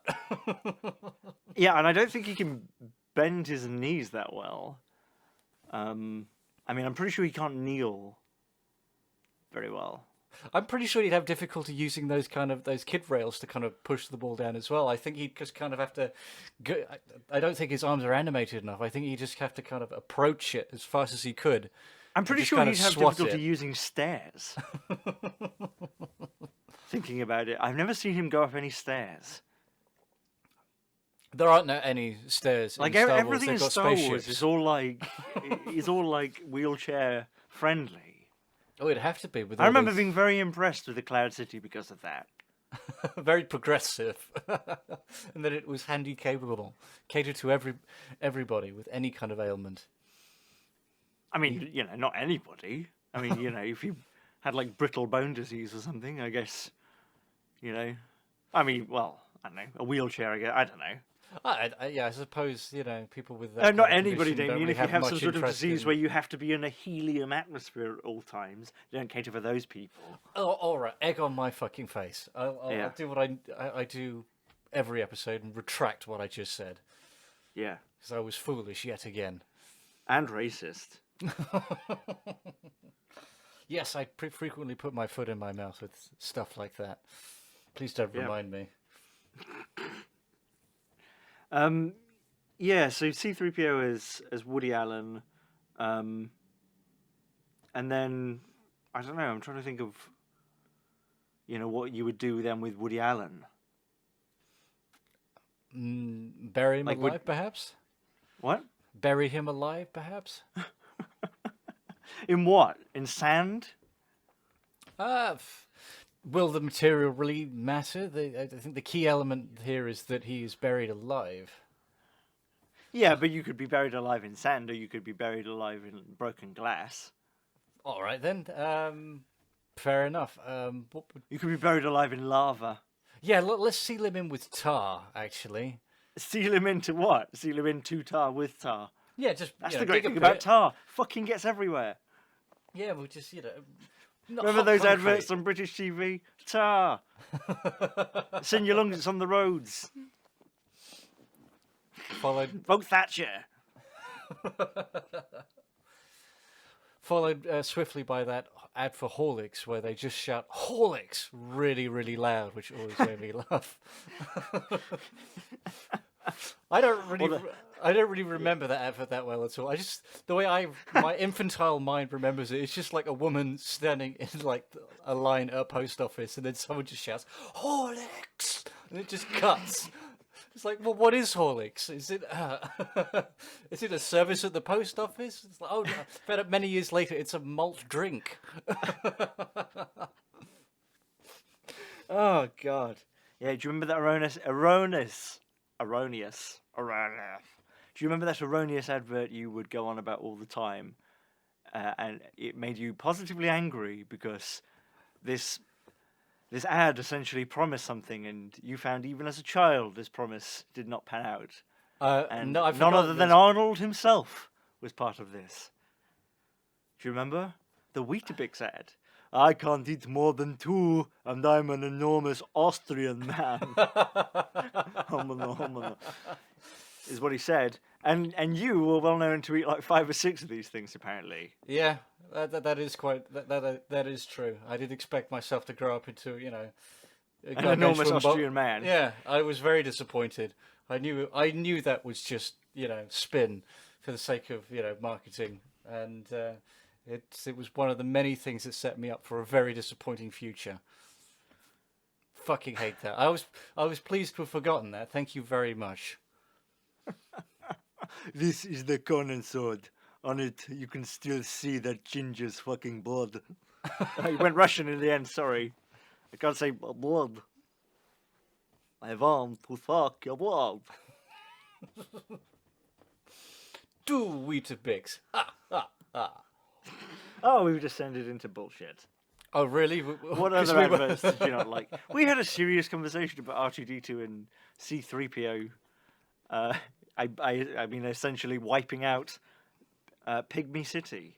That was pretty serious. We never came up to the conclusion of that. Do they just crawl out of the same hole they got in by and that's it? No, I think it's more of a kamikaze type situation. I think they had, once 3PO was dragged down there, I don't think R2 had any thought, any ambition that he was ever seeing the surface world ever again. Right. This is it now. Oh, this yeah. is how I die. What, so he's just got like a nuclear bomb in him and just explodes or something? Destroys half the mantle Yeah. of the entire planet. Yeah, like blasts apart the surface of this moon or whatever that they're on. I Yeah. think, yeah. And it's a gloriously, well, we'll paint it as a sort of heroic ending. See, I was thinking more that this 4 hours is actually just the interlude to them crawling back up, and then Raiders of the Lost Ark starts with C-3PO as Indiana Jones. And I mean, who would R2-D2 be? Would he be Denham Elliott? That'd be really weird. No, he's obviously fucking Indy's dad. Oh, yeah, of course. Yes, yeah. It's C-3PO on a motorbike, and then R2-D2, and instead of just in a motorbike sidecar, he's just on a platform next to C-3PO, just stood still. Of course, and that obviously sets us up for our favourite moment in what's the last one? Not the Last Crusade. Oh, Temple of Doom? No. The Temple of Doom. No, the Temple of Doom is the second one. Jesus, I can't remember. Last Crusade, right? And tell me that is the name, right? I'm not just Raiders of the Lost Ark is the first one. First one, yeah. The Then Last Temple of Crusade Doom. is the third Yeah, one. okay, cool. Yeah, that's the one with the Denham Elliott. But our favourite moment in that was when obviously Indy's dad drops down into the tank and surprises Denham Elliott. Do you remember that? Because there was a look on Denham Elliott's face. It's a moment. It's like when we talk about Frasier and we think, "Oh, Stinky needs a ride." There's just a moment where Denham Elliott is just aghast for a fraction of a second, and for whatever reason we latched onto that, and it was absolutely fucking hilarious. Where he turns around and goes, Basically, yeah. But I'd like to, obviously it sets us up for basically R2 dropping into the tank, prodding him with his little cattle prod thing, and Denham Elliott just shooting through the fucking roof.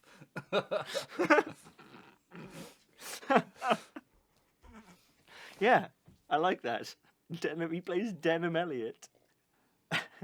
Scarface with Scarface as C-3PO. Oh yeah, I'd love to see 3PO, C-3PO with that fucking chainsaw. Yeah.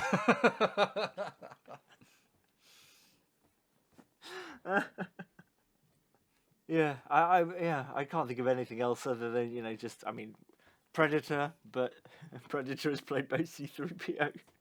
I was thinking maybe the Beaver with that Mel Gibson movie, and but it's not C-3PO. Mel Gibson. It's Anthony Daniels, but he's using C-3PO as a sort of grief puppet.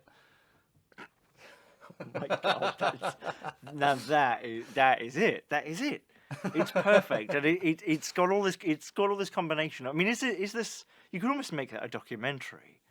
Where I'm sure. Yeah, there's no a lot one of knows art what Anthony imitating life Daniels there. actually looks like until he puts C-3PO on, and it could be anyone. So it's like Darkman almost. Oh wow! Yeah. Yeah, another thing I thought as well was, apparently Anthony Daniels would follow Lucas around and ask him to sort of change bits, right? Yeah. To make C-3PO more heroic or something. Yes. And I just like the idea of Anthony Daniels doing that when, they're doing the reshoots, the CGI reshoots for all of Woody Allen's films, and just like pleading with them, like, could you make him like more, sort of more benign? Like, no, he's a pervert. That's the point. Yeah, if you keep doing that with your arms, no one's gonna, buy anything otherwise. That's bad touch. Anything else to say about C-3PO? I mean, I think it's perfectly honest. I never had anything to say about C-3PO. Anything to say about anything? Oh yeah, I've been watching the QAnon documentary that's been out. Okay. Oh, turns out that's all nonsense. Totally harmless, if you ask me. They won't go anywhere. Yeah, have you come across any of that? No, was this thing, did you say it was on Amazon? You told me about it the other week, and I didn't. No, I think it's on HBO. Well, I don't have. I know you don't have HBO. So what is that? HBO Max, is that right? The streaming service? I think so. Right, okay. Well, I'll pencil it in, might have a look at it. Or is it a UK thing? No, anyway, I fucking shit canned my Netflix a while back because I just wasn't using it anymore, and the fucking they put the price up again, but it was they were basically asking for like a tenner a month, which is nothing, right? But I just realised that for whatever reason that really, really, really pissed me off, and I realised I wasn't really using it for anything, and every time I'd bring it up, I'd just leaf through all this asinine garbage. So I thought, fine, fuck it, I'll just get rid of it after like 10 years or whatever it was. And every time I subsequently logged back on after I'd slated the cancellation, because you've got a month, you've basically run out what you've already paid for. Oh, right, I see. And I did it at the beginning of the month. Just after they billed me, that's when they said, like, oh, actually, we're doing a tenner now. Granted, that was only like an increase of like fucking 50p or something, but that's by the by. But every time I log back on, it's just like, we've noticed, it comes up with a message right at the top saying, we've noticed that you've decided to cancel your account. And click here to reinstate it. Are you absolutely sure? It's like, well, yes, I know exactly what I've done. This wasn't a mistake. So yeah. Just fucking, leave it out. Cheeky fuckers. Yeah. Yeah. This cannot possibly be true. You're going to be cancelling Netflix. Netflix. Why Do you would know who you- we why are? would We're Earth- Netflix. We have everything. Well, not everything. It seems you've made a mistake. Yeah. Yeah, no, I've Yeah, forgotten the I've forgotten the yeah. wording, but that's exactly what it read like, and it really it was really not on. But you didn't have to click it, right? No, You not could at just all. ignore it. Yeah, absolutely. But it's just like, well, people, I've signed off for a fucking reason. You have to go through certain menus. There's no way this wasn't a considered decision. Show some fucking class and just know you're done. Fucking either trying to act like I've made a mistake, which I find interminable, but also kind of equally begging to be taken back, which is it's absolutely fucking pathetic. So yeah. Yeah, like Fuck the them. Facebook thing when you close the thing on that and it starts listing people who will miss you. Oh. But like every time I've had like a Facebook account, it's always been just to like administrate a Facebook page. So it would be like, I wouldn't have friends on there. So it would be like, such and such pizzeria will miss you. Yeah, BT Telecom's helpline will miss you. Oh, George, don't leave, because remember in April 2008 when you liked this page, and it'll be a page for like nothing that has anything to do with me. I don't know, whatever. Teeth whitening service or something. Yeah, stuff like that. Yeah, not even that. It'll be like a page that I liked, and it'll be a news story from 2008 about not an interesting one really that I wanted to keep, just that I happened to read it through Facebook that time, and I liked it for some reason because I didn't know what the fuck I was doing. I accidentally liked it. And like they say to you, like, don't you remember that? Wasn't that a good time when you liked something? Yeah, and see what Facebook thinks, right? Is in your I imagine how you use Facebook. That will have been the only thing you've ever liked. So that's all the data they've got. So I think you must love this more than anything else in the world. Nothing else that comes up on your radar. This is all your life is now. It's interesting because I know that a lot of people, are now sort of leaving Facebook and all of that, and I don't know. It's just sort of interesting how when I have looked at it occasionally, it just sort of it looks so ubiquitous now. It doesn't look like, obviously they've changed it, but it's sort of it looks more like everything else looks. Like Twitter looks more like Facebook, and Facebook looks more like Instagram, and they all look much more similar than they did, and I don't know why they've done that, because that doesn't appeal. Yeah, I can see that. Well, I guess trying to kind of broaden their appeal by becoming more kind of homogenized, but yeah, it does. I can see your point that it seems like a bit of a bad route to go. It has a bit of a blurring effect. Yeah. I mean, it's sort of like when Apple brought back having white and I guess silvery computers and cases for that. It used to be, didn't it, that you would go into Tiny in 1993 and spend $1,000 on getting something with 133 megahertz. But then, like in the 2000s, it was like, no, there's a new era of computer, and they're black, and they don't get grubby. Look at that gross one over there with all the fucking sunlight damage on it and everything. That won't happen to this. This is a nice black one. And then then Apple took it back to the whites, and that's sort of where we've stayed. We've stayed with this sort of white minimalist aesthetic that Apple have, sort of not only sort of been incredibly successful at, but sort of been so successful at that it's like ubiquitous and like easy to copy. Yeah, yeah. I was kind of shocked when I started not really computer shopping, but I need to get a new computer, and I just said to myself, I'm not buying Apple again. I don't have the money for it, and it's been getting on my tits. I mean, my previous laptop packed in it just erupted for no reason after I think two years, something like that. Yeah. And for the price, that was just kind of unacceptable. Same thing. I had a previous Mac that just died one day. Showed no signs of we know why that died, though, don't we?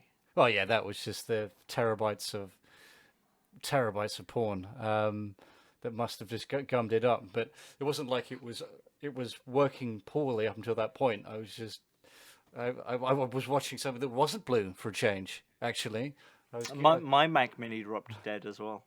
Oh yeah. Yeah. Oh no. Just for no reason, yeah, it just dropped. Yeah. So I yeah, didn't lose anything, but not like me. I lost a lifetime of porn. I was devastated. A lifetime? You're not going to live that much longer then. I mean, that's what I was predicting. I mean, I hadn't seen it. We're talking terabytes here, so there's no way I'd actually seen it. That's what I was going to pace myself. It can't be terabytes. They don't come with terabytes. Mac Minis don't come with terabytes. How much was on there? In fact, let's not talk about this at all, but how much was on there? Oh, I don't know. It would probably... it must have been like 500 gig, realistically. Of porn? No, I mean the hard drive itself. But I'm pretty sure that they're like pushing like 30-40% would have been that kind of would have been that. So did you download it then, like just in case there's ever like half an hour where the Wi-Fi goes out and you need a wank? Basically, yeah. It's a point where I could still figure out fucking things like uTorrent. So I thought, I will spoil myself. Okay, so that's why it died then. You're just getting like virus-filled porn. You don't have to download it or anything. Yeah, I know that, but yeah, I learned my lesson. But the previous computer failure was actually innocent, despite just to catch you up. Anyone listening, Damien took this computer in to be repaired to the Mac shop, which was apparently full of porn, and then just left it there and never went back for it. Absolutely. As soon as I knew as soon as they did anything to it, they actually got a look inside. It's like, I can't show my face in that store. Well, why did you take it there then? Against just poor decision making. So you were like queuing up, right? You were queuing up, and suddenly it dawned on you, like, I can't come back for this, can I? I'm already in the line, and oh shit, they're calling my name. Okay, all right, okay. Yes, I have a computer here. Shit. That's what happened, right? Oh yeah, it was worse than that. I mean, when they finally called, it's not like you have like a private desk or anything like that. It's just it was the Covent Garden store, right? So it was just they just had this big open table where they basically just demo the products anyway. So they brought this monitor out for us, like they demo the products. This is a laptop. I'll tell you what you could do with it. You can get on all sorts of applications. You could do. You could open Paint, for example. Hang on, I just got to get that from the store because it doesn't come with it. You can get on Safari. Some people, yeah. Why do you need to show people that? I don't know, but they'd actually they set up like a sort of lecture hall in that shop as well. So they do that, but they also do it on a grand scale as well. You know, where they actually have people sit down in benches and see the shit with a PowerPoint presentation. It's like, yes, it's got Safari. Yeah. Have you seen that before? But no, they busted out the monitor and they did what they called fucking triage on it. And it's like, oh, fuck off, really? Sure, you can use as much pomp in your fucking language as you like. That's absolutely fucking bollocks. I mean, I'm pretty sure with triage it isn't a case of, well, I don't have any money. Well, no, then. I mean, you've got to pay, you know. And if you pay more, then we will, you know, we'll rush it for sure. Yeah. I suppose, yeah, it's America, so it is like that. Yeah, but they geared up this fucking monitor in what is essentially the middle of the store, at least on this floor, and I'm sweating to myself. It's like, what? And they connect it to that, and then they start going through all these folders called like large transgender one, scat.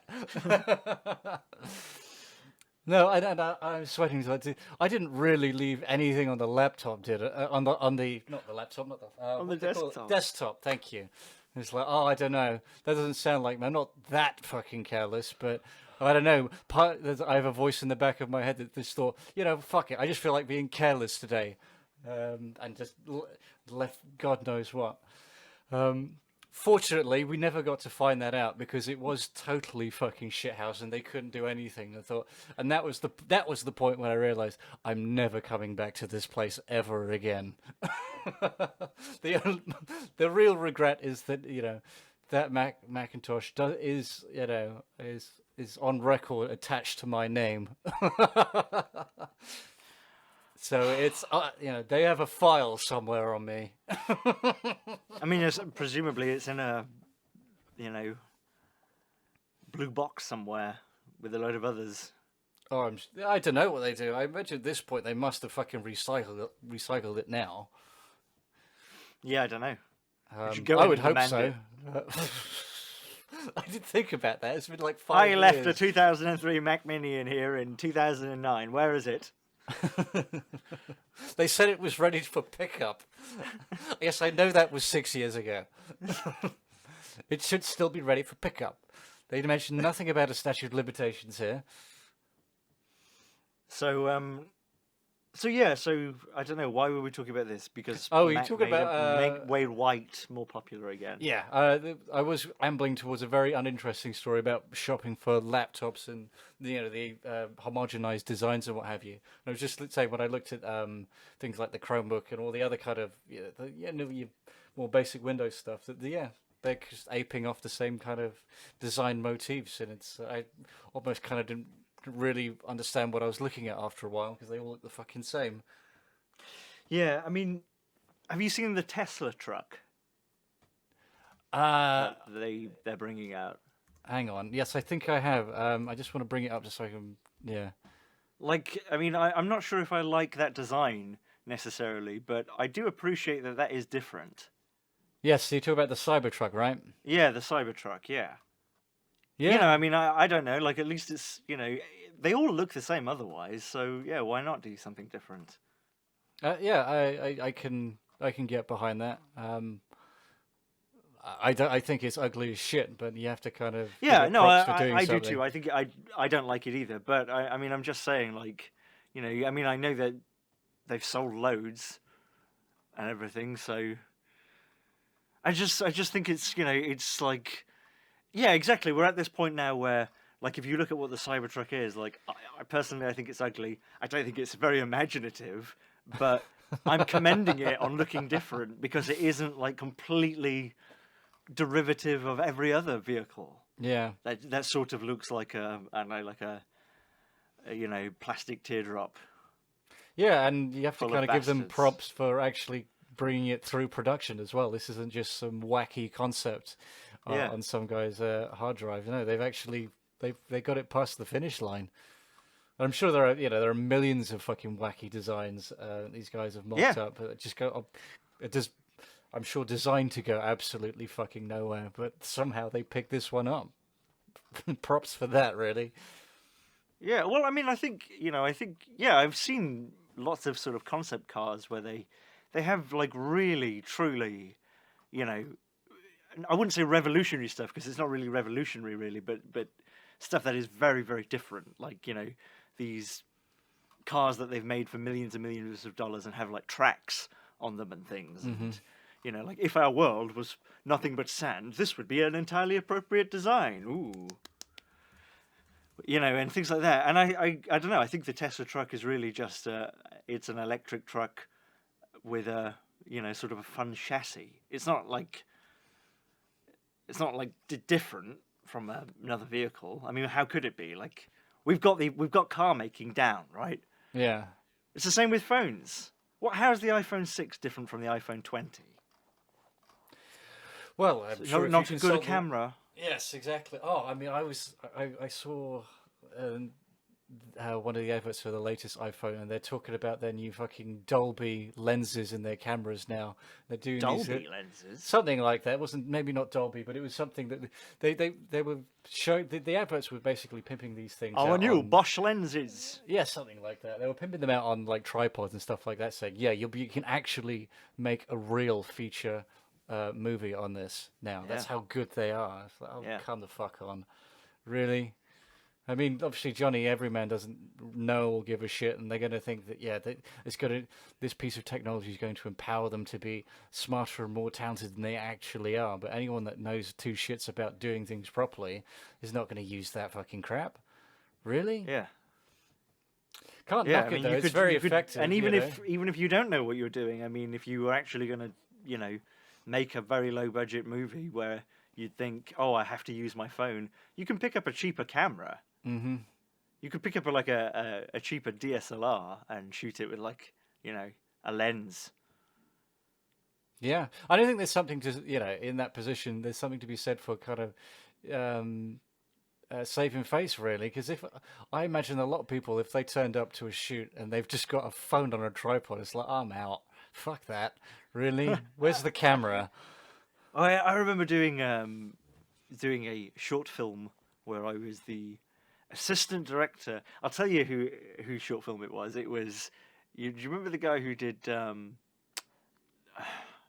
Ring of Truth? Ah, fuck! I haven't thought about that in ages. What was his name? What was his name? I'm not going to tell you. It's alright. still up, I think. Okay. Well, if that's the case, I'm fucking jumping on that right now. Go on. I'm Go on. listening. Have a look. Have a look at it. Have a look at it. Yeah, so I did a short film for this guy where I was assistant director, and he was trying to do, I don't know, I guess he was just trying to do short films and sort of break into the British industry scene, and he did one short film which was actually, you know, kind of interesting, and it was about, it was very visual. It was about, you know, someone who 28 days later wakes up and no one's about, and because it was a short film, it didn't go anywhere, but as short films go, it was all right, but the DOP on that was someone I knew and got on it, and you know, they were my friend. You know, it wasn't like they had any expectations. They knew it was a not quite student but just above student sort of film, and they said to me, you know, George, just so you know, it is a very small camera, And I said, yeah, I mean, yeah, I know, the director told me that, and you're the one who's using it, so do you mind? Like, no, I don't mind. I'll use anything. He was just starting out, right? He would work on anything, but he just said it's a very small camera, and I got there, and it was a camcorder. Oh, It was like a but it was like Handycam, right? it was like a prosumer, like it was an very expensive Handycam, and it was actually way better than I thought it would be. But I know exactly what you mean when you get there and it's George and Damien, and that's the crew. Hi everyone, we're making Collaborator today, and tomorrow, I guess, if my mum doesn't call me home.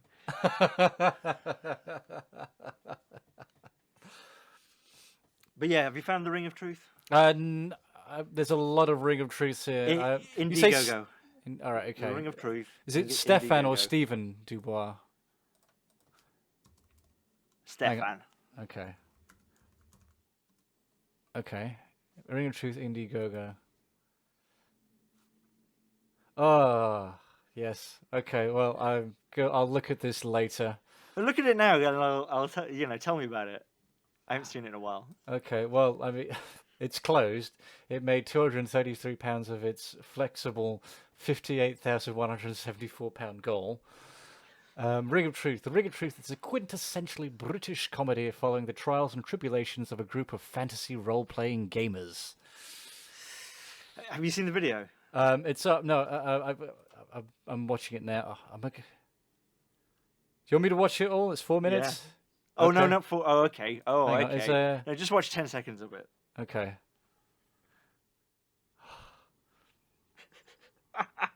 Oh, so just so you know, Damien, what I'm going to do is I'm going to delete or blank out the name of this and the name of the people involved. But essentially, what it is it's an Indiegogo campaign that someone I knew put up because they wanted to make a movie and they wanted Indiegogo to pay for it, and yeah, they wanted me to assistant direct it, which is essentially just sort of on that sort of budget, really just administrating the set. It's quite simple. Mm-hmm. And I was like early 20s, and I was like, yeah. Oh, does it have a date on there, by the way? Hang on, let me just bring it back up.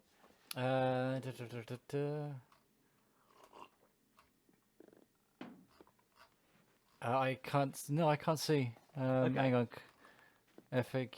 Let me just scroll through some of the bits here. Granted, I'm scrolling through this pretty quickly, but I'm not seeing anything. No, okay. Well, don't worry about it. I mean, yeah, but a we're while talking. ago. Yeah, this has got to be like 6 or 7 years ago, right? Maybe more. More than that. More than that. Yeah. Yeah. But anyway, it was, after I finished college, where I did a film degree. What a waste of fucking time. I started to do all these different projects where I would try to work with people who weren't students, but were sort of doing, work that wasn't necessarily that far beyond that, and didn't necessarily have any audience. And yeah, one of the people I sort of got to know was an actor who decided that they also wanted to direct this movie.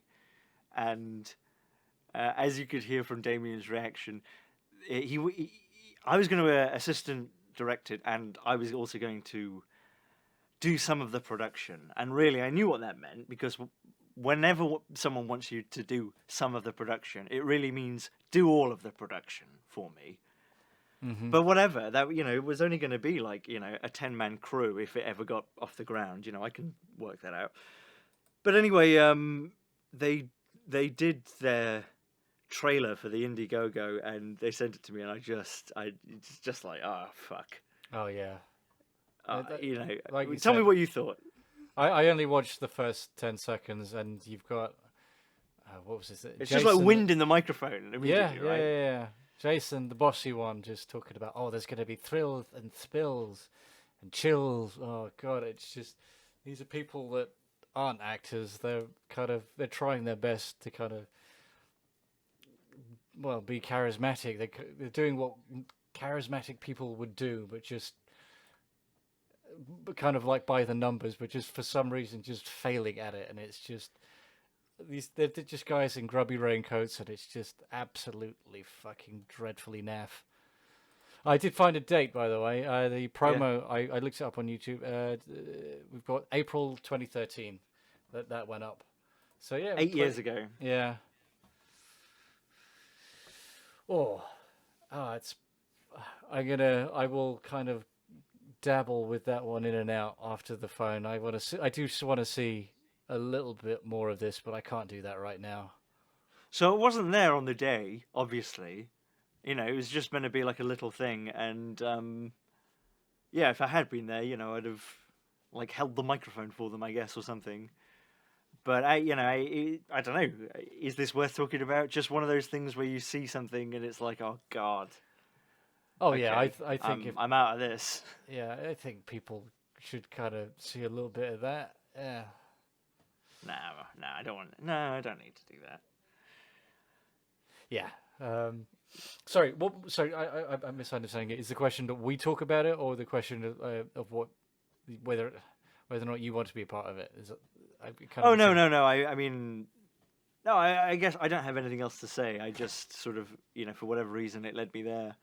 But no, I just meant by I don't need to do that. Just like I don't need to. We can talk about it, but I don't need to like show it. I don't think. Oh right. Okay. Gotcha. It's just a very, you know, it's not especially sort of dreadful if you think of you know, amateur shit that people were videoing in 2010. No, right? I suppose not. But is that you just closing the cellar door there? Yes, I've acquired all three. Good dogs night, now. Father. I will awake you. Well, surprisingly, he's still kind of shambling about. I don't know if I'm making too much noise. He's never complained about this stuff, you know, the other times we've done it. But it's weird to hear him still on his feet at this time. How's the flush bucket? I rather than wage war over the flush bucket, for a while I was adamant that, you know, all right, we could just get another bucket. It's like, well, I shouldn't have to invest in that. I won't do the responsible thing here. I'm not the homeowner. But sorry, can you remind me?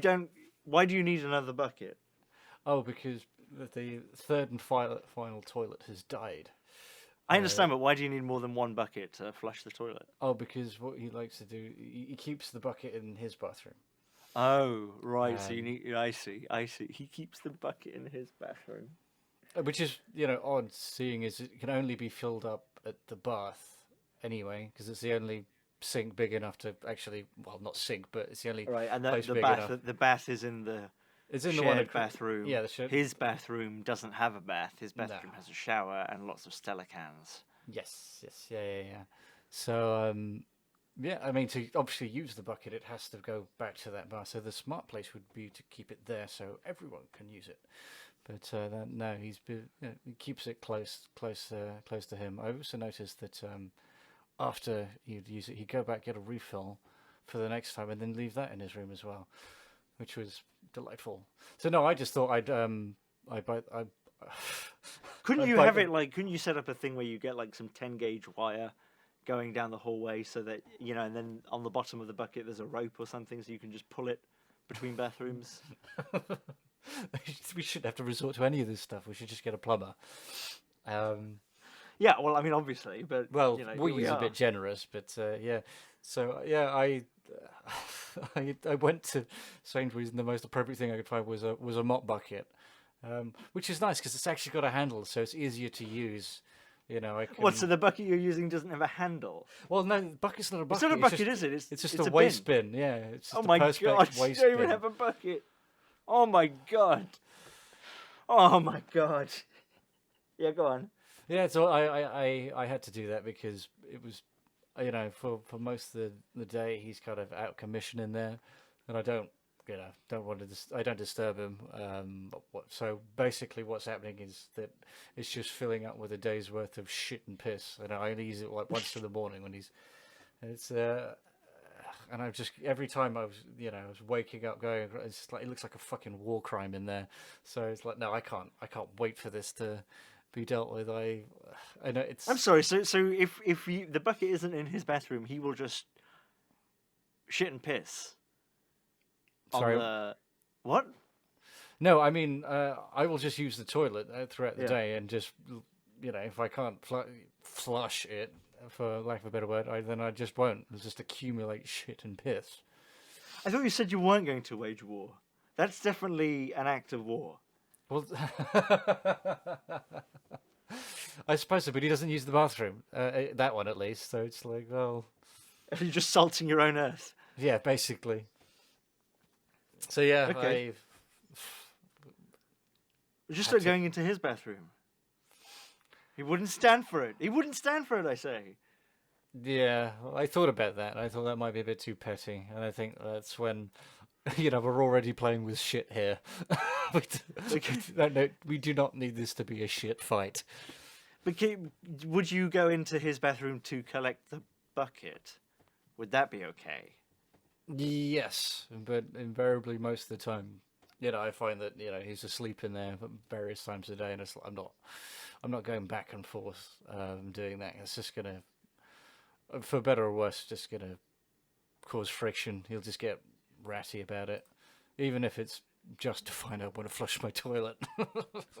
Well, speaking of which, another seamless segue there. It's only been 2 hours since the last one. How's Jack the rat? People have been asking how Jack is.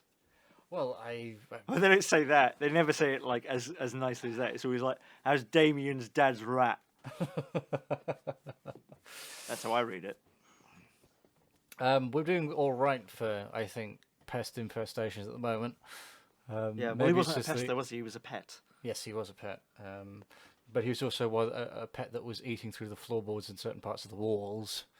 Yeah. In the kitchen and leaving all kinds of shit all over the place. But no, there has Which was mainly one kind of shit.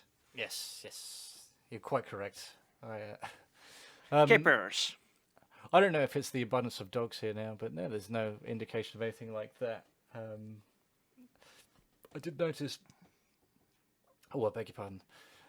There were some in the pantry area. There's been a pack of dog treats that had fallen behind something or other, and I went to go pick them up. They've just been there a while.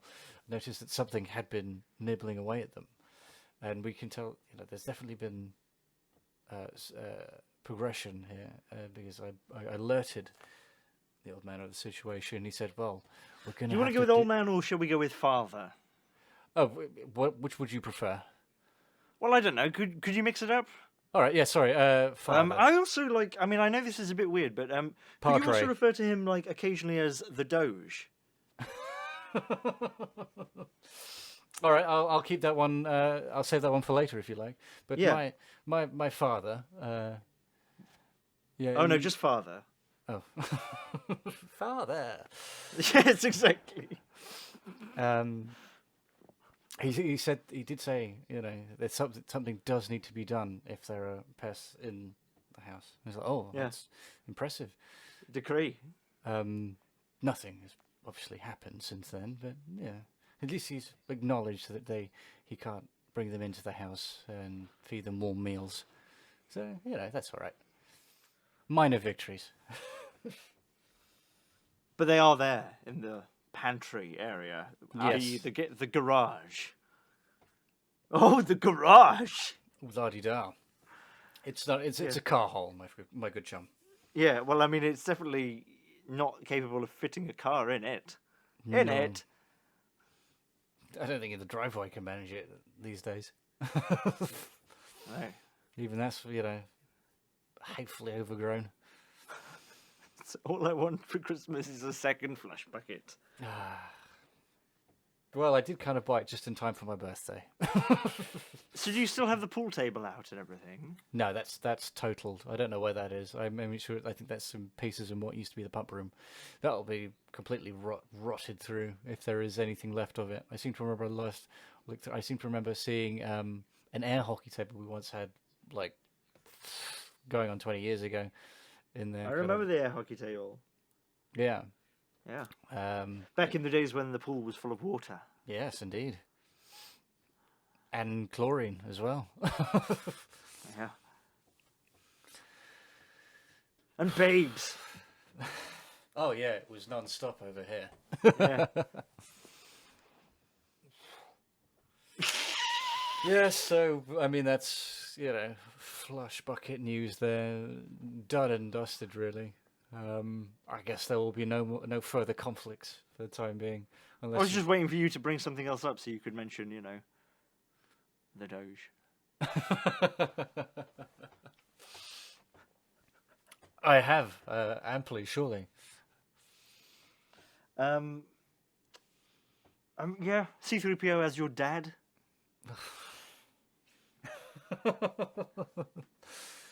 I mean, they do kind of shamble the same way. I was gonna say, I imagine they've got the same shamble. Yeah. I didn't mention this last time on the last episode we talked about biopics and stuff. I've been neglected to mention this, but I'd have cast Werner Herzog as my dad in a really naff wig. I thought that would have been really funny. Like in a bald cap or something, so it doesn't look like your dad at all. It's like a completely different person. No, I was thinking, and he's just talking like that. No, I think it's still Werner Herzog with his kind of bizarre ancient voice, but just saying the kind of naff, kind of vacuous stuff that my dad comes out with sometimes. Oh, what about Paul White as your dad? Paul White? I'm gonna have Paul Whitehouse. Okay. Yeah.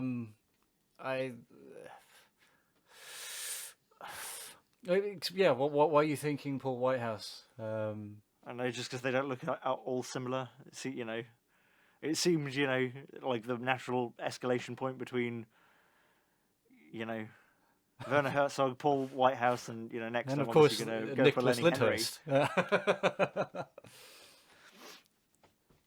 as your dad. Okay. I think he'd appreciate that. He does seem to really loathe all three of those people. He loathes Lenny Henry. Why does he loathe Lenny Henry? I don't really know. He just used to say he really didn't like him, found him really annoying. I don't know. I wasn't that familiar with Lenny Henry, and I don't think I was ever going to be allowed to watch that stuff in the house. Right. Yeah. Too hard. Oof, indeed. Lenny Henry, that's out of bounds. I mean, it technically really was. I think another one that he despised was Alexei Sale as well. It's like, no, that's not going on. Oh, yeah? Oh, I like Alexei Sale. Well, for years I knew nothing about the man for that reason. Well, there you go. There you go. There you go. Well, I guess we're done. Okay. Done. Do you have anything else to say about C-3PO being in a film? C-3PO as Jaws. All right, fine. Is it C-3PO just as he is, or is it just because all I'm seeing in my head at the moment is obviously that bit where Roy Scheider's throwing out the chum on the boat, and then that's when the head emerges. Is it just like regular C-3PO just kind of scrambling out, or is it just a giant C-3PO head that just opens up with this gaping maw and tries to eat Roy Scheider whole? Like it's like a C-3PO Pez dispenser where it's just the head and like a massive propeller. Yeah, but it's like fucking huge. It's huge. Yeah, it's huge. It's capable of massive speed. No, the shark isn't called Jaws. The film is called Jaws. I meant C-3PO as Jaws the movie. Like it all takes place in C-3PO. Where it's like an ocean, and the ocean is like his belly acid, and all these people live on the ocean. Like C-3PO is like he's the known universe. Yeah, he's the known universe. Yeah, it's like Jaws meets Osmosis Jones.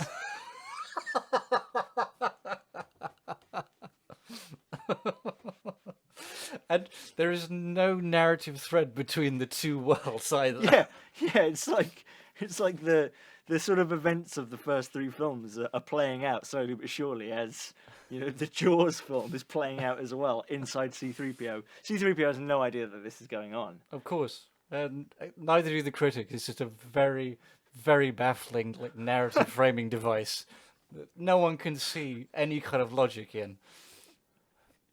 Like, is it C-3PO like doing C-3PO things, or is it like C-3PO and he's just like sat around waiting for Luke to get back, and it all takes place over like a few hours where C-3PO does nothing. Because obviously the whole thing with Osmosis Jones was, is Bill Murray will he have to go to the hospital, and will he be okay, and all of that. But yeah. Oh, I mean, Like, completely. what's the threat if Jaws eats more people inside C-3PO? Absolutely fucking nothing. Nothing. He has no awareness whatsoever. I mean, to him, these things are microscopic. Yes, no, yeah, okay, yeah. I mean, he's no idea that they're going on. These are the midichlorians in C-3PO's inexplicably organic stomach. or is it like everything's so small, like that the galaxy, the Milky Way is in C-3PO.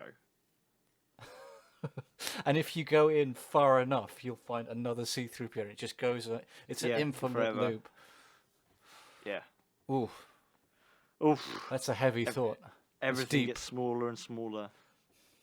And so everything's really small, like this, the size of a cantaloupe.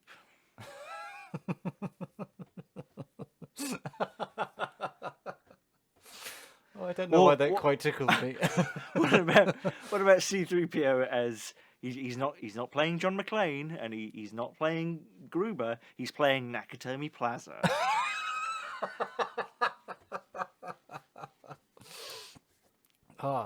Okay.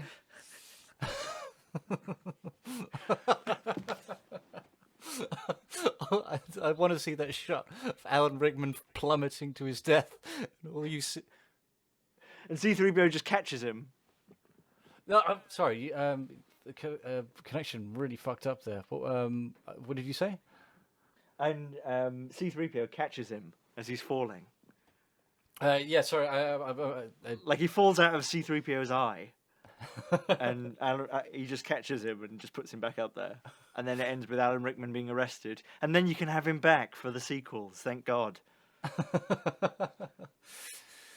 Yeah, really dredge that second one out of the mud. It'd be good. Okay, cool. Yeah. Colonel. God, who was it even in the second one? Just some dude, wasn't it? Yeah, it was two dudes. Two men. Should be one man. It should be Alan Rickman. Yeah, absolutely. There wasn't enough Alan Rickman in that franchise. No.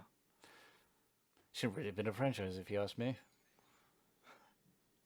I said that about Die Hard. I said that about Harry Potter. Just one book, you've said it now. Yeah. That's it. Leave it. To its credit, they tried to spread out some Alan Rickman across that thing, so it's it's all right, but not as Gruber though. That was its failing. How dare they have put him in as Snape and not Gruber? Alan Rickman only plays one role. Hello, Mr. Potter. I'm Alan Rickman, and this is how I talk. That is quite an impression. Of what? I mean, possibly Gollum. I don't know. It's definitely the most interesting interpretation of Alan Rickman I've heard in a while. I run about the time. Let me see if I can do it. I run about the time magazine.